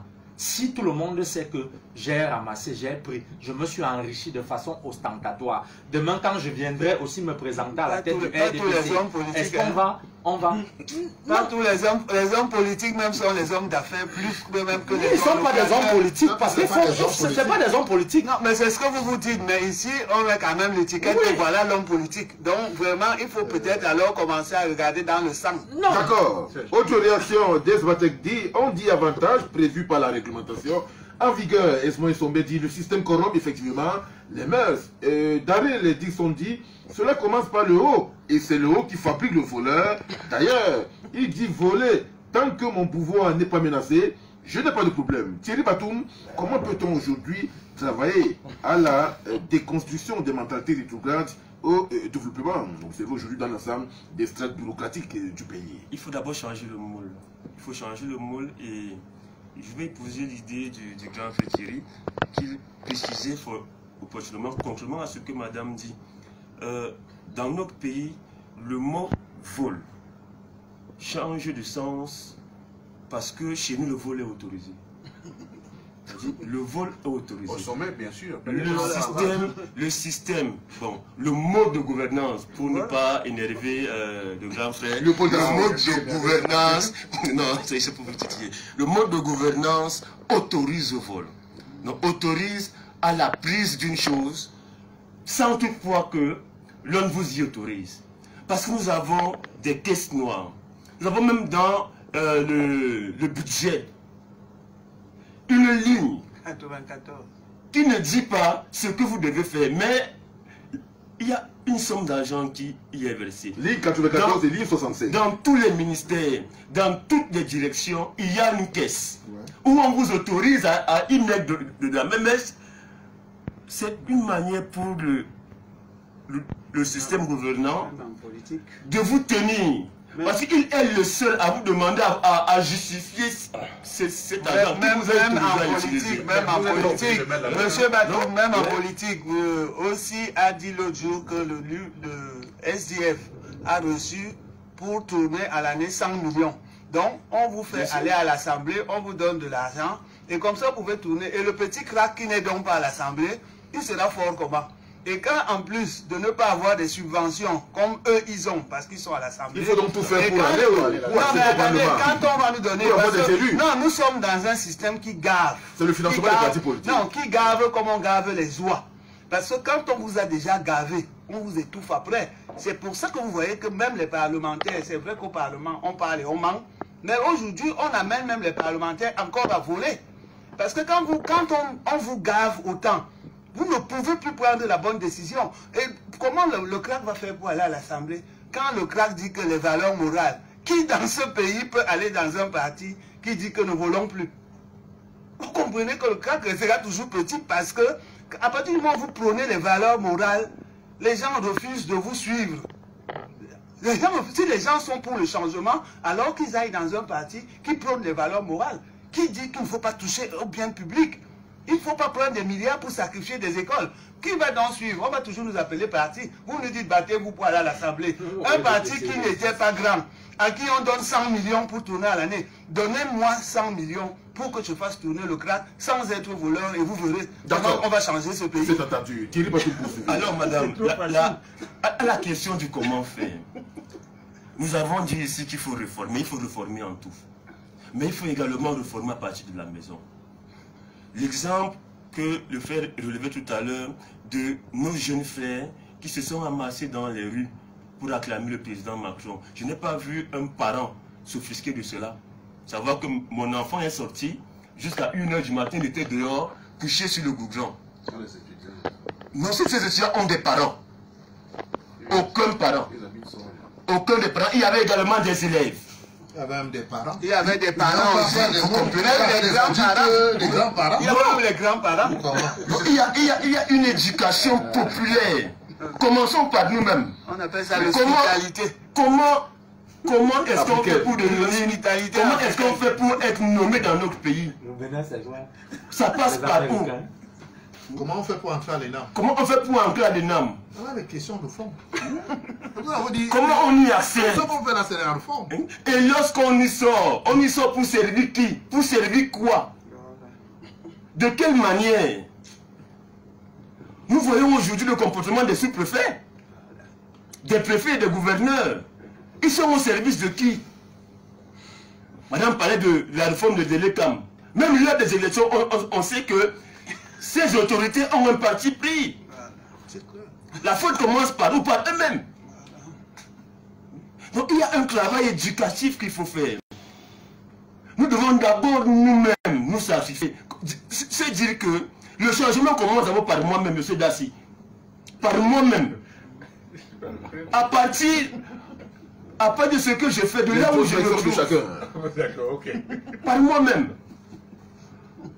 Combien de personnes nous-mêmes interpellons, j'étais présenté comme un enseignant, mais à chaque fois, vous avez vu une autre sortie de notre ministre disant que si vous êtes enseignant de SVT comme moi, ne parlez que de la SVT. Entrez, dites que non, la biologie a dit ceci, ne dites pas à l'enfant que non, on porte l'habit de cette manière, tu t'es mal habillé. Ne sortez pas de là, sinon vous aurez des explications à donner. Et ce sont des parents aussi qui autorisent cela. Donc je pense qu'il y a une réforme par nous-mêmes. Par nous, il y a un travail de sociologue, vous en êtes un, qu'il faut faire. Et ça commence par la maison. Vous savez que sur les bases, c'est la famille. Exact. Nous avons des églises qui pilulent ici et qui ne portent pas le projet social. Ce sont ces mêmes églises ici là qui... preuve, on a trouvé dans une église toute une armurerie, quoi, je crois. Voilà. En passant. Lorsque Madame Adama, elle est libérée, le lendemain, qu'est-ce qu'elle fait? Elle se retrouve en campagne électorale. Avec le RD, sous le couleur du RDPC. Mais quel est le message qu'elle transmet donc? Quel fou. Hein? Comment elle est vue? Devant cette jeunesse-là, qu'est-ce qu'elle a dit? Je suis le modèle. Est-ce qu'elle est seule? Non. Aujourd'hui, nous voyons une règle qui devient déjà virale et le fait là relevé. Où les mères, heureusement que Dieu c'est la journée de la femme africaine, ce sont ces mères qui sont en train d'acclamer la libération d'un voleur et demander que d'autres voleurs soient libérés dans les mêmes conditions pour être aussi acclamés. Les mères. C'est pour ça qu'aujourd'hui, au-delà de l'habit que j'ai mis à valoriser à l'entame de cette émission, il faudrait que nos mères s'asseyent et que pour qu'on les accompagne dans leur valorisation, qu'elles comprennent que tout dépend d'elles. c'est elle qui porte. Commencez à nous laisser le pouvoir alors que vous avez depuis non, le 60 pouvoir, ans. on ne va pas vous le laisser, vous devez le prendre. Nous les maires, nous allons vous montrer que vous avez le êtes pouvoir. égarés. Vous avez le pouvoir, vous avez les clés. Réfléchissez, réunissez pour vous savoir comment les utiliser. Combien de femmes parmi vous ont accepté de venir sur ce matin? Je pense qu'Aimé a fait beaucoup d'invitations. Nous ne sommes pas plus nombreux que vous sur cette table parce que l'invitation n'est pas partie, mais parce que très peu ont l'audace et le courage que vous avez, madame, de venir vous asseoir ici et dire ce que vous dites. Monsieur Batum, depuis 60 ans, un pays qui n'a jamais fait une femme gouverneur, premier ministre, président de l'Assemblée, du Sénat et tous les autres. Vous croyez que tout ça, nous, on ne voit pas? Ce président de la République même, on voit, hein, on voit. C'est pas parce qu'on ne vous dit rien. Le seul poste que vous avez donné à une femme, c'est aller être président du TCS. Donc vous, les hommes, vous volez et c'est elle qui vient vous emprisonner. Vous croyez que tout ça, on ne voit pas? On voit. Donc la transition, là, elle ne sera pas générationnelle. Parce que lui-même qui est au pouvoir, il est venu jeune. Donc il est en train de vieillir 40 ans. Donc vous, quand vous parlez de la jeunesse au pouvoir, je ne suis même pas pour. Parce qu'un autre jeune va venir, va aussi rester 40 ans. Pourquoi qu'on va mettre là-bas avec les 60 ans, 70 même, que tu fais 2 mandats, tu pars. Mais comme la femme n'a pas encore été là, donnez donc à la femme la place. Parce que vous, c'est vrai, une dent a gâté la bouche. Donc vous êtes content aujourd'hui pour la journée de la femme africaine de citer la dame qui était dans le lot des millions d'hommes voleurs. Mais nous allons corriger cela. Donnez-nous la place. Nous allons vous montrer que c'était qu'une erreur de parcours sur les femmes. D'accord. Autre réaction des internautes de Daryl Dixondi, ils se tiennent entre eux. Christian Timbane Mbomo revient et dit bravo. Effectivement, les préfets en France vérifient juste le respect de la loi par les autorités décentralisées. En cas de violation, ils saisissent le juge administratif pour sanctionner. Il poursuit en disant, dans une république, l'éducation citoyenne se fait par la rigueur et le respect de la loi. N'attendez rien des familles. Même en Occident, c'est la loi et la justice qui règlent la société. Il faut renforcer l'arsenal législatif et la justice. Dixit, Maître Christian Timbane Mbomo. Alors, le Poldassi, comment réformer donc ces mentalités individuelles et collectives? Je commence rapidement en disant que je ne suis pas en train de dire qu'il ne faut pas réformer. Je suis totalement d'accord qu'il faut réformer ce système. Le problème avec cette question, c'est de tellement parler de la réforme que finalement ça devient un programme de réforme et on ne réforme rien. Vous comprenez? Ça veut dire qu'au quotidien, dans tel aspect, quand ça ne va pas, il faut y aller tout droit. Voilà. S'il faut attendre que le Cameroun renaisse entièrement avec des hommes nouveaux, ça n'arrivera jamais. Mais au fur et à mesure, c'est un travail collectif d'ensemble, chacun a son domaine. Je pense qu'au niveau de comment faire pour que le vol diminue, puisqu'il y a une portion concrète, il faut dire la réalité, il faut d'abord que les responsabilités soient établies à tout moment. Ça veut dire qu'il faut punir, appliquer la loi dans toute sa rigueur. Quelqu'un a volé, à quel dit la loi? On ouvre les codes, les livres, on dit, voilà, on article tel, on passe à l'acte. On m'a dit tout à l'heure que c'est vrai, on dit au TSC qu'il a volé, il a rendu. Bon, maintenant, quand il a rendu le corps du délit, maintenant, il faudrait maintenant que les juges regardent et lui disent, je ne parle pas tant que je reste sur le plateau, et lui disent que même les Camerounais t'ont pardonné. Mais le fait que nous ayons pardonné à un ministre qui a volé ne signifie pas que c'est l'exemption de la sanction. On t'a pardonné, mais on doit te sanctionner. Mais nous t'avons pardonné. C'est ça qu'il faut comprendre. En deuxième lieu, par rapport à qu'est-ce qu'il faut faire, je suis d'avis que c'est comme si au sommet de l'État, il y a une religion qu'on inculque à ces gens la nuit, ou bien le jour, je ne sais pas où. C'est quel type de religion ça? Je ne sais pas. C'est-à-dire pour que les gens se vautrent dans une façon de faire qui est incompréhensible. Il y a dans d'autres régimes qui se respectent, dans d'autres pays qui se respectent. Je suis d'accord avec le système. Je suis d'accord. Mais ne prenons pas globalement. Je suis d'accord avec. Attends, Thierry, vous ne me comprenez pas. J'ai dit qu'il ne faut pas le prendre tous les jours, système global. Quand c'est un secteur, allez-y trouver des solutions sur le secteur. Allez-y. Mais si vous prenez globalement sur le système, on fera le débat sur le système pendant 2 ans, pendant 10 ans, pendant 20 ans, on ne sortira pas de là. Non, vous avez même raison lorsque vous rappelez que sur le plan individuel, au pénal, lorsque la justice fait donc bien son travail, au pénal, la justice va s'occuper de l'individu. Bien sûr. Parce que la justice ne prendra jamais le système pour mettre en prison. Je suis d'accord. C'est pour dire que bon, sur à ce niveau, je pense dans d'autres pays qui se respectent, un ministre, par exemple, comme ça, je ne sais pas de quel parti il est, le parti aurait réglé ses comptes dans un pays qui se respecte. Vous me suivez? Je dis, le parti lui-même aurait déjà pris aurait fait une sortie pour dire, ben monsieur, vous êtes de notre parti, vous avez volé. Si vous êtes dans le parti, j'en vote démission. Vous avez vu en Grande-Bretagne, non? Oui. On a lâché le premier ministre. Monsieur Dassi, tous ceux qui ont volé sont du RDPC. Il y en a même. Je ne sais pas, je n'ai pas fait ce travail dessus. Monsieur Madafa est du bureau politique. Avez-vous entendu qu'on l'a exclu du bureau politique? Bon, je ne sais pas, bon, j'ai dit que je suis. Non, mais c'est connu. Non, mais c'est connu. Bon, ok, d'accord, on continue. Donc c'est pour dire que ça y est de savoir que Madafa appartient au RDPC. Je dis que c'est membre du bureau politique. Le parti devrait faire. Monsieur Ndassi découvre d'où ces gens-là viennent. Ça veut dire que le parti, non, excusez-moi, le parti, les gens qui sont dans le parti sont sérieux, ils devraient faire un travail, devraient faire des sorties. Pour dire qu'on en a marre. Nous ne choisissons pas le parti. Moi, on vous renie. Celui qui a osé, M. Gagnapi, on l'a sorti du parti. Il est fou là-bas. Regarde. Oui. Un gars a volé 1 milliard. Vous avez dit que l'autre dame est sortie du RDPC, n'est-ce pas? Oui. Comment le parti peut laisser ça? Est-ce que c'est lui qui a dit? Monsieur Dassi, est-ce que c'est lui qui a dit? Vous vous dites qu'elle était d'où? Moi, je sais pas, moi, je ne connais pas. Bon, elle allait faire la campagne électorale pour la présidentielle 2011 sous la bannière du RDPC. Attendez, madame. Elle est partie faire ça dans le cadre du RDPC, n'est-ce pas? Mais le parti devait réagir en disant que nous, on te renie parce que nous ne demandons pas de voler. Bon, maintenant, si vous volez, vous continuez, on vous regarde, à un moment, ça se généralise. Donc, les partis deviennent prendre leur responsabilité aussi dans cette affaire-là.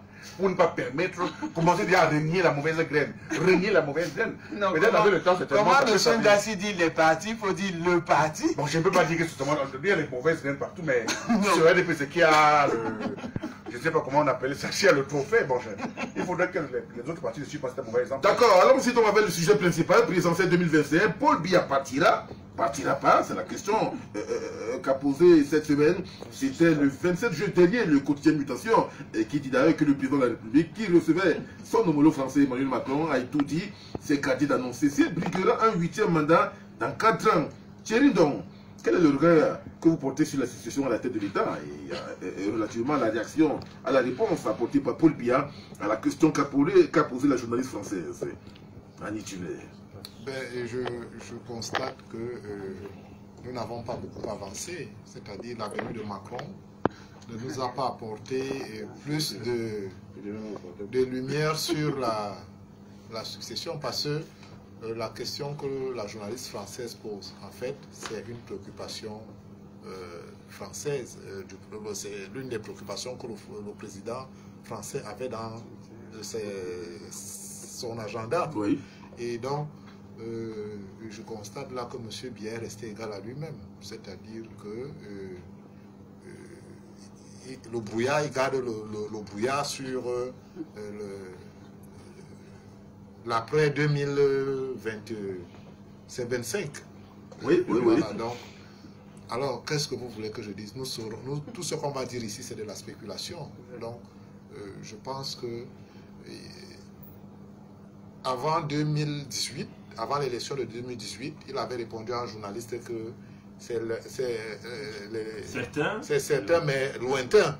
Et on a vu qu'en 2018, après avoir donné ces réponses-là, en 2018, il s'est présenté. Une sorte de remake aujourd'hui. Voilà, donc il est toujours en train de botter, je ne vais pas dire en touche, mais de renvoyer à plus tard en espérant que la santé lui permettra de briguer. Donc, on est dans ce flou-là, dans ce brouillard-là qui est un peu à l'image de ce que le père Oufouette, le père Eyadema, le père Bongo avaient comme ligne de conduite pour ce qui concerne la succession. Donc, le brouillage est épais et on vous laisse, vous, le peuple et tous les observateurs, on vous laisse dans l'expectative. Voilà ce que je constate. Alors, est-ce que c'est bien? Est-ce que c'est pas bien?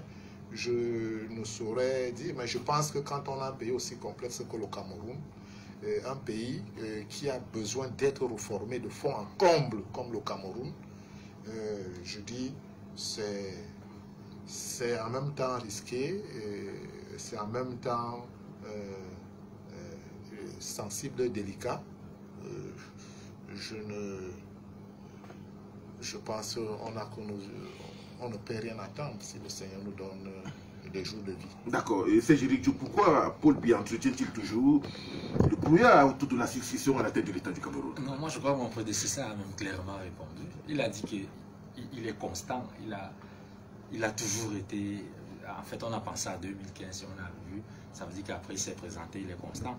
Je vais répondre qu'il ne faut même pas qu'on se trompe là-dessus, M. Biya. Si ce n'était qu'une question de volonté, si ce n'est qu'une affaire d'intention, M. Biya est encore là en 2025. Maintenant, est-ce que les capacités vont lui permettre? Voilà donc la question. Parce que si c'était vraiment que ce n'est qu'une affaire de volonté là, et qu'on pouvait avoir, je ne sais pas, une vie d'éternité, M. Biya serait toujours là. C'est-à-dire la volonté là, il ne pense même pas un peu comme, je le dirais comme ça, où M. Ahidjo à un moment donné a aussi dit que mal an, bon an, on ne sait pas ce qu'il y a eu dans les coulisses de la politique, mais ce qui est officiel, c'est que M. Ahidjo a laissé le pouvoir à un moment donné à son successeur, après avoir préparé dans la Constitution de 1979 une disposition qui transmettait le pouvoir à son Premier ministre et qu'il avait nommé depuis 1975, qui était M. Biya. M. Biya n'a même pas l'intention, même le soupçon d'intention. Je dis, s'il fallait rester dans les intentions, M. Biya est candidat en 2025. Maintenant, ce sont les capacités, nous avons tous vu. Même si les laudateurs, les RDPcistes ont voulu nous faire croire que c'est la sagesse bantou, prendre même tout un grand groupe sociologique bantou, c'est-à-dire au-delà des frontières du Cameroun, pour dire que c'est ça, c'est la sagesse des bantous là-bas, que comme il ne voulait pas répondre à la question, il a fait non, mais c'est normal qu'à cet âge-là, près de 90 ans, on perd de ses capacités, non? C'est normal. C'est normal qu'après de 90 ans, un monsieur qui a beaucoup travaillé, qui a beaucoup donné, parce que M. Biya, c'est 60 ans de haute fonction, et qu'aujourd'hui, nous savons que même ses apparitions, déjà qu'il n'est pas très voyeuriste, mais même ses apparitions sont encore plus rares qu'auparavant, c'est parce que ses capacités diminuent, ses capacités physiologiques, je veux dire. D'abord, nous nous souvenons du sommet de Lyon, non? Oui. Face à Mo Ibrahim, où il a eu beaucoup de mal malgré les oreillettes. Il disait, après quand lui il parlait, parce qu'effectivement, quand on a des problèmes d'audition, une diminution de capacité, parfois même, on a aussi l'impression que les autres ne se font pas. Vous vous souvenez de l'expression « Do you understand me » Oui. Il essayait de relancer, mais pourquoi aujourd'hui on veut nous faire croire que non, M. Biya est encore candidat dans ses volontés, dans ses intentions. Maintenant, les capacités, c'est le match qu'il faut jouer maintenant là, pour savoir si ça va donner ou si ça ne va pas donner. Bon, je ne sais pas si vous me permettez, quant à la visite de la France en elle-même... De façon globale. Oui, de façon globale, la venue de M. Macron ici, effectivement, il fallait s'assurer de cela, parce que la question d'Amélie Tullet, qu'on a dit pourquoi poser cette question, pas non. C'est d'abord une journaliste et c'est une question d'intérêt. Nous tous, nous attendions aussi d'écouter, même si nous pouvons analyser, nous voulions aussi écouter l'acteur lui-même. Qu'est-ce qu'il dit?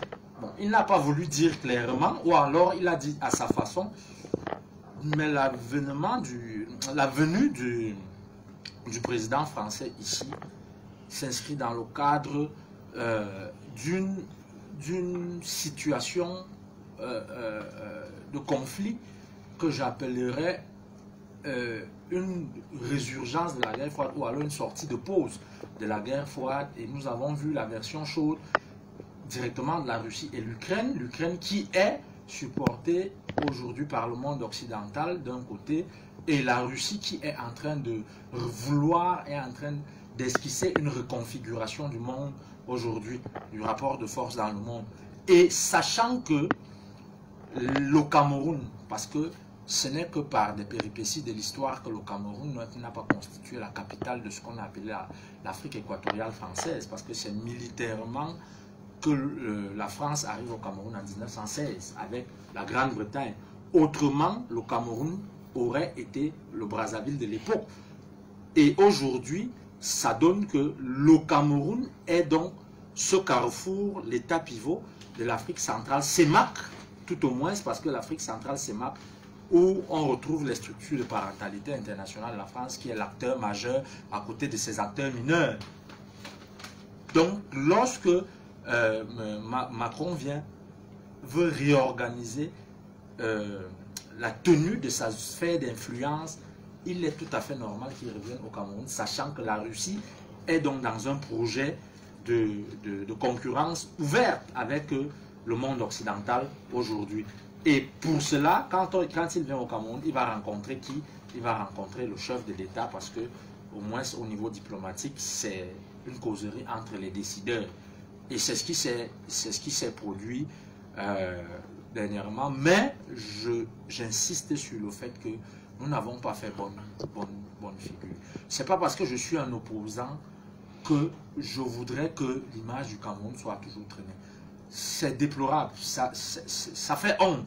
Du moins, au niveau on n'a pas fait bonne figure à quel niveau? Je parle de cet accueil-là. Parce qu'aujourd'hui, nous voulons nous faire respecter. Je regarde, je découvre à travers les réseaux sociaux chaque jour que lorsque M. Macron arrive au Bénin, il est reçu par une fourchette des membres du gouvernement, quelques 3 ou 4.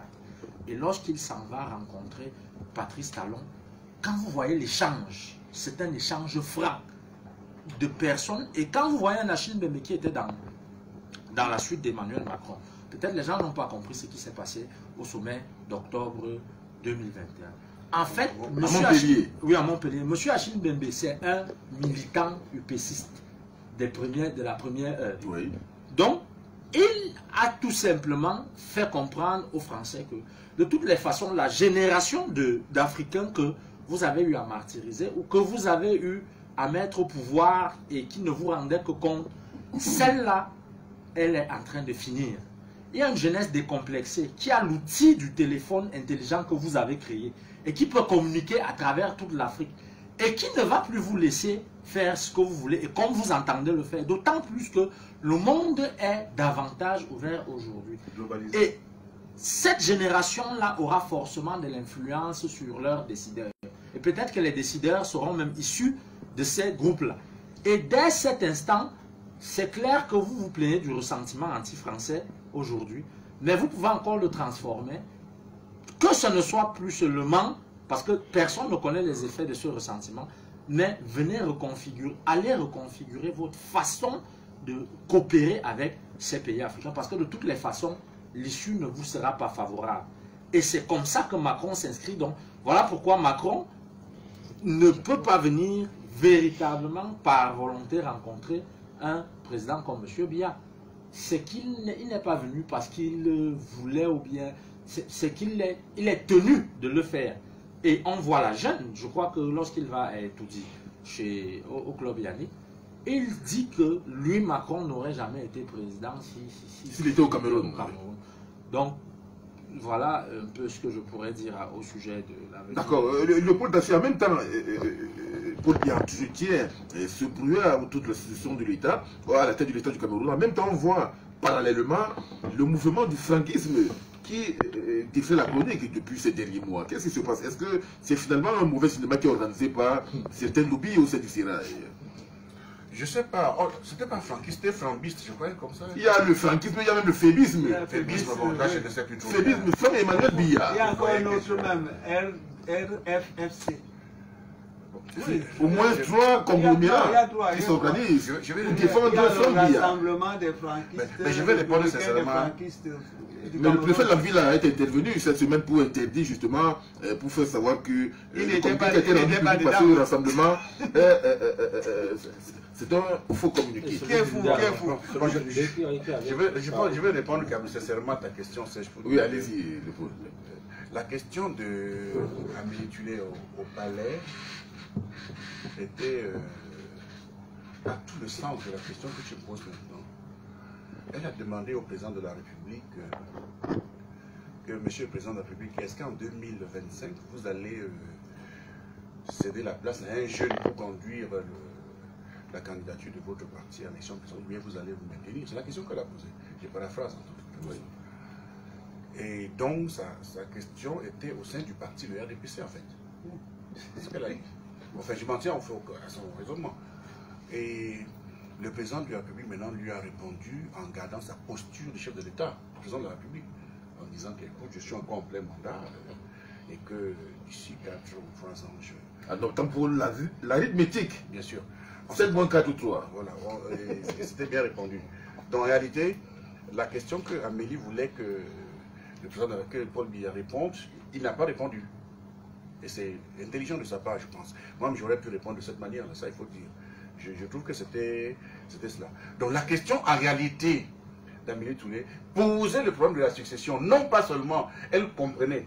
Et Amélie Touré, quand elle pose la question, c'est la France qui pose la question. Nous ne trompons pas. Quand vous êtes embarqué en tant que journaliste avec le chef de l'État, vous posez la question de l'État. Et à étudiant, on le sait. Comme qui dirait, c'est de ça qu'il s'agit? Bien sûr. Donc, quand elle pose donc la question au président, c'est une question, on savait qu'elle devrait poser la question. Et quand elle a posé donc la question, elle devait demander au président en réalité, au sein du RDPC, est-ce que tu vas passer la main avant 2025? Voici en français facile la question d'habitude. Est-ce que tu vas passer la main en 2025 à un plus jeune? Et le président de la République, parce que quand même... Je crois déjà comment l'école sous l'arbre, là. Mais bien sûr, vous copiez déjà. Il y a une chose, je ne sais pas plus ça. Elle posait la question au président, et le président, maintenant, on voit quand même qu'il est d'un cran au-dessus. Elle a mobilisé, il n'a pas répondu à la question, il est resté, il n'est pas rentré dans le cadre du parti, il est resté dans sa posture d'homme d'État, partisan des partis, il est resté là où il doit être. Il lui a répondu en tant que chef de l'État et non en tant que chef de parti. C'était ça. Elle a interpellé le président de la République, président d'un parti politique où il commande, mais il a répondu en tant que président de la République et non comme président de la République. Voilà que voici ce que je comprends de la posture. Donc quand elle répond, on comprend donc est-ce que derrière, et c'est la question que tu me poses de manière en français, est-ce que le président de la République, le président bien veut mettre son fils au pouvoir, comme on entend dire partout, d'aucuns disent même que Macron a validé, on raconte ça va dans tous les sens. Je ne pense pas, Quand je regarde le président de la République fonctionner, il a dit clairement que je vais finir mon mandat, c'est ce qu'il a dit. Que quand j'aurai fini mon mandat, on pourra en débattre. Je pourrais vous dire si je vais me présenter ou si je vais rentrer au village. Il a dit clairement cela. Donc, il a dit, je pourrais vous dire, allez, on reste au village. Si je reste, justement, je pourrais me présenter. Donc si je reste veut dire quoi? Non, il y a une différence. Bon, le fait de dire que si je reste, ça signifie qu'il n'y a même pas de débat sur la possibilité de ce que... parce que rester et me faire remplacer. Je ne sais pas si vous comprenez. Je comprends, mais en fait, vous êtes au niveau du parti, moi je suis au niveau de l'État. Ça signifie que personne, même si je vais aux élections, personne ne peut me battre. Bien sûr. Je n'envisage même pas que quel que soit l'âge, l'adversaire de M. Biya, c'est M. Biya. Oui, j'ai compris. Voilà. Là, tu es encore plus, tu es monté d'un cran encore. C'est pour dire qu'en réalité, dans cette affaire, le président de la République a dit clairement qu'il est président de la République jusqu'à 2025. Mais qui pouvait changer ça? Non, la Constitution, peut-être son corps. Je vais répondre à la question de Serge, parce que j'essaie de répondre à la question de Serge, parce qu'autour, il y a beaucoup d'agitation, les mouvements ceci, les mouvements cela. À mon sens, il a mis un terme là-dessus. Et politiquement, oui. Mais cela ne veut pas dire que Franck peut être candidat. Il est Camerounais. Il crée un parti, il fait comme il veut. Personne ne... Il ne faudrait pas que nous prenions cela forcément en disant que non, comme il est fils du président, il a le droit d'être candidat. Bon, maintenant, il faudrait qu'il se frotte à la rigueur du suffrage électoral, du suffrage universel. C'est ça qui est intéressant. Et le président a répondu de cette manière-là pour moi. Vous revenez donc maintenant à la question de Macron, la visite du président Macron au Cameroun. J'en ai vraiment pris pour mon grade. Hein. J'ai appris pas mal de choses sur Macron quand il est venu ici. Quoi concrètement? J'ai compris que c'est... Qu'on le veut ou pas, il est influençable quand même. Qu'en disant ça sur ce plateau, ça peut faire mal à certains. Comment vous comprenez qu'il avait le président de la République au palais de l'unité? Je commence par la fin. Il est venu au Cameroun pour plusieurs raisons, parmi lesquelles quand même la politique, on ne peut pas oublier ça. Et parlant du président de la République, il va au Club Non a dit que lui, Macron, il aurait été impossible qu'il soit présent. Mais pourquoi ne pas le dire à Edoudi? là où c'est plus important, pourquoi il ne le dit pas là-bas? Pourquoi il attend pour aller le soir dans l'obscurité pour le dire? Vous avez senti une certaine hypocrisie d'Emmanuel Macron? Oui, oui. J'ai trouvé ça à mon sens. Moi, je voudrais même comprendre ce que Attends, ça veut dire. Vous savez, de l'école, on veut comprendre déjà la base. Il a voulu dire donc quoi? En disant qu'il ne peut pas être président du Cameroun, il a voulu dire quoi? Parce que nous, on veut comprendre avant de... Non, il a l'air de dire que le système de dévolution de fonds au Cameroun est fait de telle enseigne que ce n'est pas... Le premier venu ne peut pas être président de la République. Ça veut dire qu'il y a beaucoup d'hommes qui sont exclus dans le cadre du mécanisme d'évolution du pouvoir. Lui, Macron, qui est venu sous l'aile de Hollande, etc., aujourd'hui, là où il est. On comprend. Ça veut dire que ce n'est pas aussi au suffrage universel. Comme nous ne sommes pas dans une démocratie. Mais voilà. Voilà. Donc, tout simplement. Non, il a dit que nous ne sommes pas dans une démocratie parce qu'on laisse quelqu'un comme ça, non? C'est ça que ça veut dire. Je réponds. Deuxième chose que j'ai appris sur Macron, c'est le président Macron. Il est venu au Cameroun, et je ne l'ai pas dit clairement, il est venu au Cameroun pour contrer vraiment la Russie. L'influence russe en Afrique est en train de nuire gravement à la France. Il a parlé aussi au Cameroun, j'étais en Tibétie, je l'ai suivi à Cotonou. Il a dit clairement que la Russie a ouvert une troisième guerre mondiale hybride, je pense, ça c'était de lui. Oui. Et qu'il faudrait que les régimes africains se mettent d'accord pour faire le chemin à la Russie, pour contrer l'expansion russe. Il l'a dit. Et n'oublions pas qu'ici au palais, il a dit également que le Cameroun était hypocrite. Concernant la Russie, il l'a dit. Vous voyez que ça veut dire que vous êtes hypocrite, voilà, etc. Bon, maintenant, est-ce que la France va arriver à contrer l'influence russe ou bien l'influence Wagner que la France qualifie de milice? Je n'en sais rien si c'est une milice ou pas, je n'en sais rien. Je dis comme ça. Le troisième point que j'ai appris dans cette histoire, c'est que sur le plan économique, lorsque Macron est venu au Cameroun, il nous a dit que la France a investi ces dernières années 2000 milliards d'euros. Les entreprises françaises ont investi 2000 milliards d'euros à travers l'Agence française de développement. Il a dit au palais. Et que sur les 2000 milliards d'euros investis par l'agence française, la France n'en a reçu que 10% dans les contrats. Oui. Et il a dit, je paraphrase, que dans les contrats signés, la France perd les contrats, pas forcément parce que l'offre de la France est mauvaise, mais à cause de la corruption. Oui, la corruption. Voilà, et qui comprend que maintenant il faudrait que la France améliore son offre pour gagner les marchés. Donc elle entre aussi dans la corruption alors quoi? Je ne donne pas la corruption, ça veut dire la Chine gagne le grand marché parce que la Chine offre dans le marché peut-être à des taux préférentiels. Le Cameroun ne peut pas, la France ne peut pas dire 5 francs, la Chine dit 2 francs, on laisse 2 francs pour aller prendre 5 francs. C'est ce qu'il a fait de dire, mais il appuie sur également l'offre. Donc je pense en réalité pour sortir que, comme l'a dit tout à l'heure, au Bénin, on a vu des relations plus décomplexées avec Talon. Peut-être parce que Talon a déjà trouvé son successeur, parce que Talon ne sera plus là. Quelqu'un d'autre a déjà pris son parti. Le président du comparativement au Cameroun, oui, le président de la Cour constitutionnelle a déjà pris les rênes du parti, le pouvoir, et il va continuer. Peut-être ça qui a donné plus de liberté à Talon de lui parler avec cette aisance. Et tu es en train de tuer à toi, et presque à ça. Il rigolait, etc. Mais au Cameroun, on le trouvait ferme, froid, indécis, parfois en train de... Bon, c'est ça la France et le Cameroun. C'est une relation complexe, aussi complexe que le Cameroun, comme dans lequel le premier venu ne peut pas diriger. D'accord. Des réactions d'internautes de Chirac, il a ce premier qui dit, Paul Biya qui est déjà pratiquement, qui est déjà fatigué, en train de mettre des poignards entre les mains des Camerounais pour qu'ils se tuent entre eux. Le président de la République est méchant, dit-il. Au nom de quoi Gervais Mendoza est mort après ayant aussi remboursé le même corps du délit. Est-ce que Mendoza avait remboursé le corps du délit? Je ne me souviens pas. De toute façon, on va vérifier cette information. Le corps du délit de Kim, n'est-ce pas, on le dit seulement. Oui. Voilà. Nous devons faire attention, dit-il, dans ce pays. Ceux qui sont aux affaires sont très dangereux. Maintenant, il reprend sur la question de la transition. Sur la question de la transition, c'est toujours la manifestation de la méchanceté. Mais sauf que cette fois-ci, il le fait contre lui-même. Comment Paul Biya vit-il sans penser à ses enfants? Avec ce comportement, pense-t-il que les Camerounais se comporteraient comme avec sa famille à son absence? il est même incapable de trouver un arrangement pour pouvoir mettre son propre fils au pouvoir. C'est ce que pense Chirac Iliassou Poumi. Alors, Thierry Batoum, bien, vous êtes libre d'intervenir également sur la question de la succession, mais moi je voudrais vous interroger sur la thématique portant sur la déclassification des archives, parce qu'il y a eu justement un débat au village Noah portant sur l'histoire de la décolonisation et des indépendances. Il était question notamment, le travail a été confié à un collège d'historiens français et camerounais qui doivent travailler à cet effet.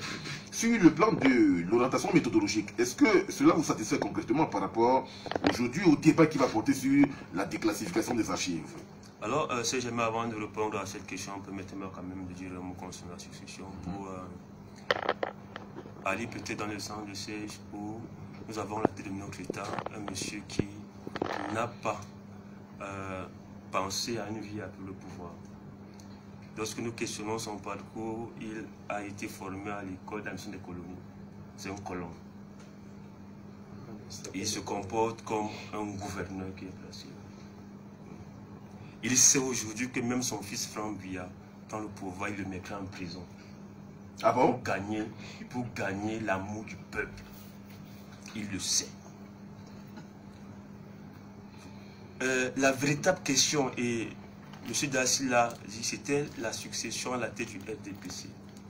Les membres du RDPC, c'est-à-dire du comité central, leur mandat est révolu depuis près de 2 ans. Il y a eu renouvellement des militants et on attend que le Congrès pour élire le nouveau président. Vous comprenez? Et dans le texte, il est écrit que c'est le président qui est le candidat à l'élection présidentielle. D'où la question de Mme Thiolette. M. Biya avait la question en avance lorsqu'il simule qu'il n'entend pas parce qu'il veut que le temps et la formulation de la question soient dilués. Et au fini, ça sort, se revoit encore candidat en 2025. Donc on n'est plus à la tête du RDPC, on est maintenant candidat en 2025. Donc c'était une simulation qui était bien préparée et bien pensée. Donc c'était fait à dessein. C'était fait à dessein. M. Biya nous demande qu'il ne sait plus le nombre d'années qu'il a déjà passé et le nombre d'années qui lui reste. Lorsque vous demandez à votre enfant, tu as déjà fait 2 ans, et au lieu de le faire 7 moins 2, quand tu demandes, bon, fais 7 moins 2 au choix. Bon, ça, c'est quel calcul? C'est quelle arithmétique? 7 moins 4 ou 3. Ça répond à quoi? C'est quelle arithmétique? Ça veut dire que, bah, en fait, il n'y a pas une réponse claire qui va y sortir. Il n'y a pas un chiffre clair qui sortira. 7 ans, mandat de 7 ans à la tête de l'État. À la tête de l'État. Moins 4 ou 3. Bon, il a déjà passé 3 ans. Moins 4 ou 3. Il avait raison. Entre 3 et 4, c'est 3 et demi. Ou 4 moins demi. Il avait raison. Non, vraiment, là, je ne comprends pas. Ok. Mais encore que ce n'est pas en 2025 que le RDPC va tenir son congrès pour élire à la tête ou bien la veille. Mais aussi le président de la République est coincé aujourd'hui. Parce que lorsque